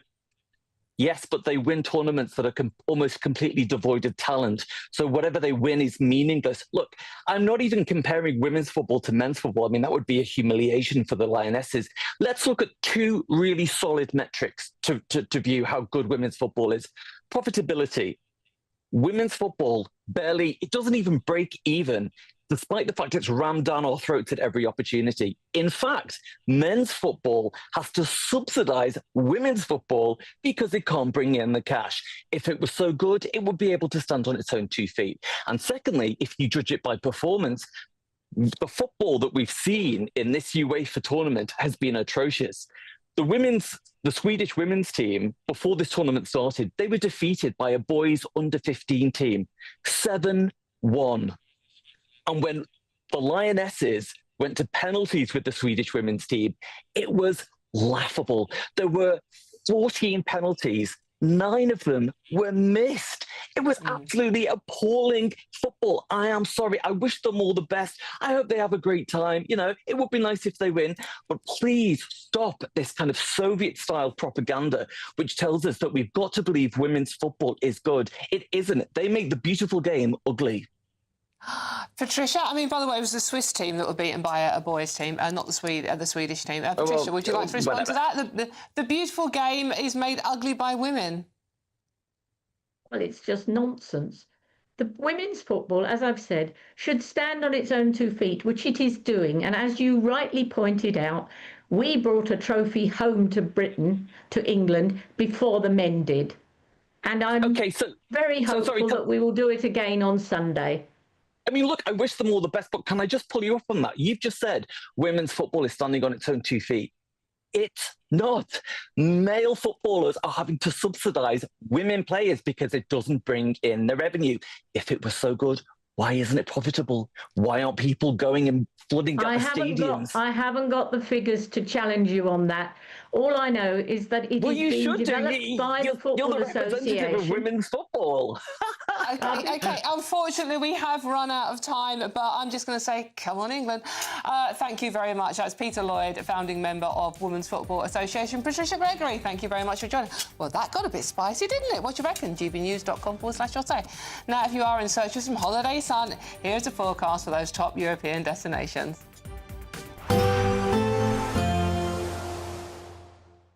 Dinner under the stars tonight? That reminds me of our travel insurance. You mean All Clear Skies? All Clear Travel Insurance sponsors GB News Travel Destinations Forecast. Hello, it's the hottest time of the year over the eastern Mediterranean, but even so, temperatures are going to be 5 to 10 degrees above average through Cyprus and parts of Turkey. Inland temperatures could get into the mid-40s. Not hot, though, across central and western parts of the Med, with quite a few outbreaks of showery rain spreading south across Italy. Largely fine and sunny for Spain and Portugal. Plenty of sunshine in the Canaries, and temperatures also rising in Tenerife into next week, getting into the mid-30s. All Clear Travel Insurance sponsors GB News Travel Destinations Forecast. At GB News, we love to hear from you, our loyal community. So drop us a line at gbnews.com/yoursay. There you can talk to each other and also to the presenters live on air. gbnews.com/yoursay, because GB News is your channel, Britain's news channel.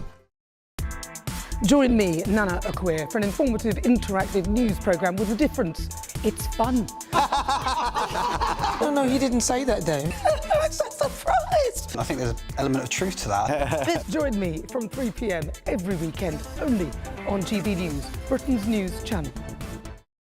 This is GB News, Britain's news channel.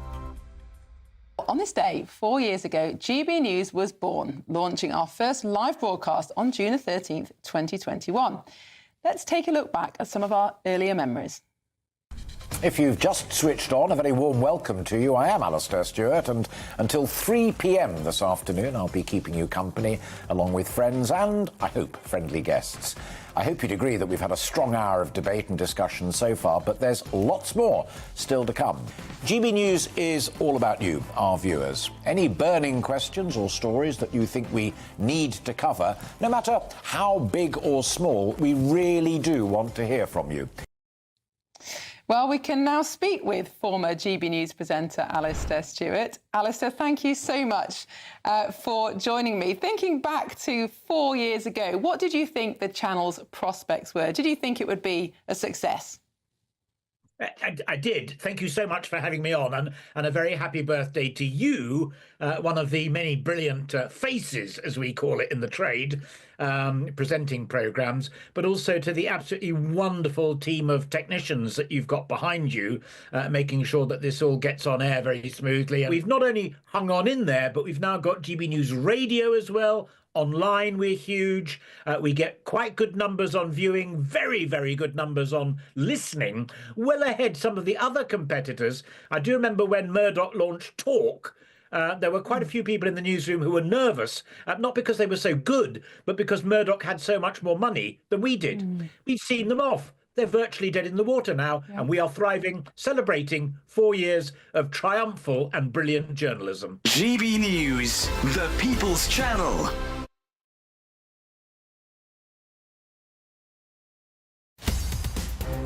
In the GB Newsroom, we bring you the news as it happens. With our team of dedicated journalists across the UK, we're ready to keep you up to date with what's happening every half an hour, every single day. Bulletins here on GB News, the People's Channel, Britain's news channel. Britain was once the envy of the world. But look around, a nation that no longer knows what it is or where it's going. A country that's broken. How do we fix Britain? How do we bring it back? Friday night with Matt Goodwin at 8 p.m. only on GB News.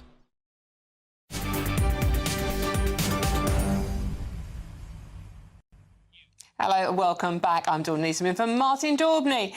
Lots of you getting in touch. Just want to read a quick few messages out about our interview with John Mappin, the hotelier who refused to let his hotel out the government to house migrants in. Ian says, please thank John for me, a proper patriot. And Tony says, John Mappin was spot on. And lots of you are also getting in touch about women's football, saying 100% agree with your commentator. Women's football is ridiculous. And Alvin says, well played. Women's football is a total joke. So do keep coming in with those comments, won't you?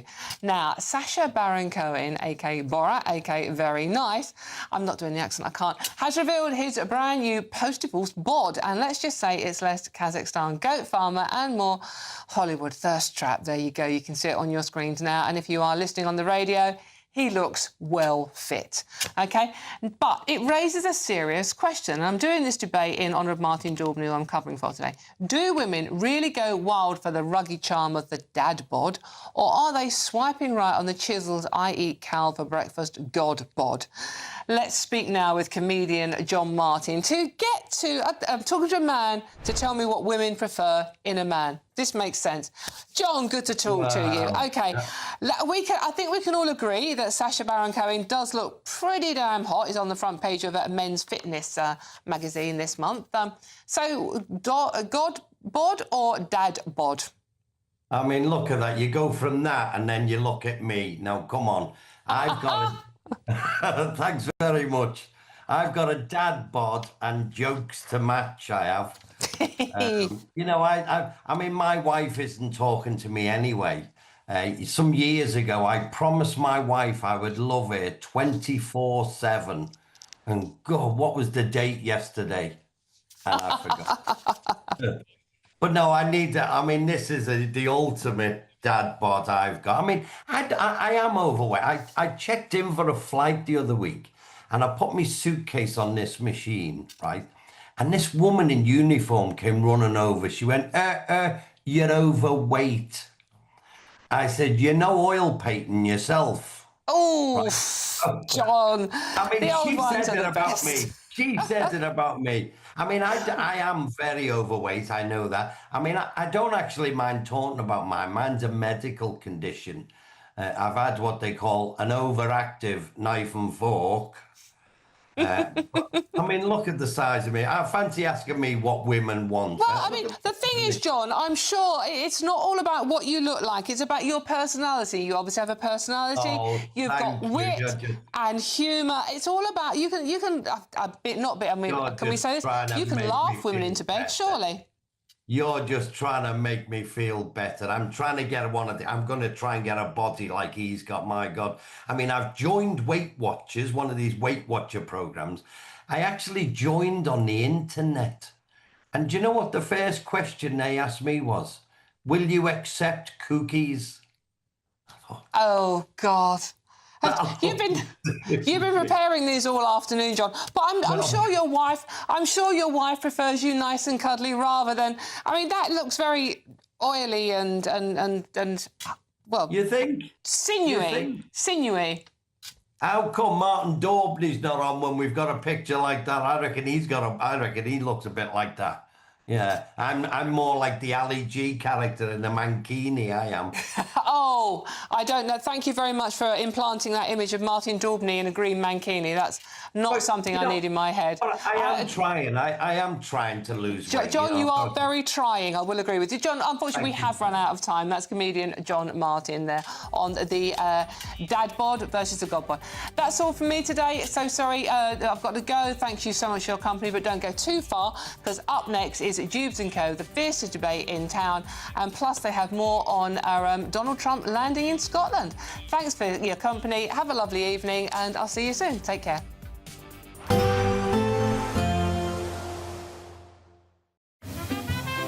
Heavy showers first thing will be followed by a warm, cosy day. Boxed Boilers, sponsors of weather on GB News. Hello again, this is your latest GB News weather update from the Met Office. There are going to be a fair few showers around tomorrow. Some of them could turn heavy, possibly even thundery, but currently we have a relatively weak front making its way southeastwards across the country. It's bringing a fair bit of cloud in some places, particularly towards the northwest, and also a little bit of rain, but nothing particularly heavy. And in fact, that rain's going to continue to break up and fragment as it makes its way southeastwards. So a little bit damp at times overnight across parts of northern England, across parts of Wales, maybe the far southwest. More cloud here, but nothing particularly heavy rain-wise. Plenty of showers towards the northwest, drier towards the southeast, and some clearer skies here, though temperatures not dropping a huge amount. Humidity is high at the moment, and that's going to keep our temperatures up. Many places staying in the mid, possibly even high teens. So a little bit muggy tonight, could be a little uncomfortable for sleeping for some of us. Looking ahead to tomorrow morning, and a showery start across much of Scotland. Far eastern parts, Aberdeenshire perhaps having a drier, brighter picture, but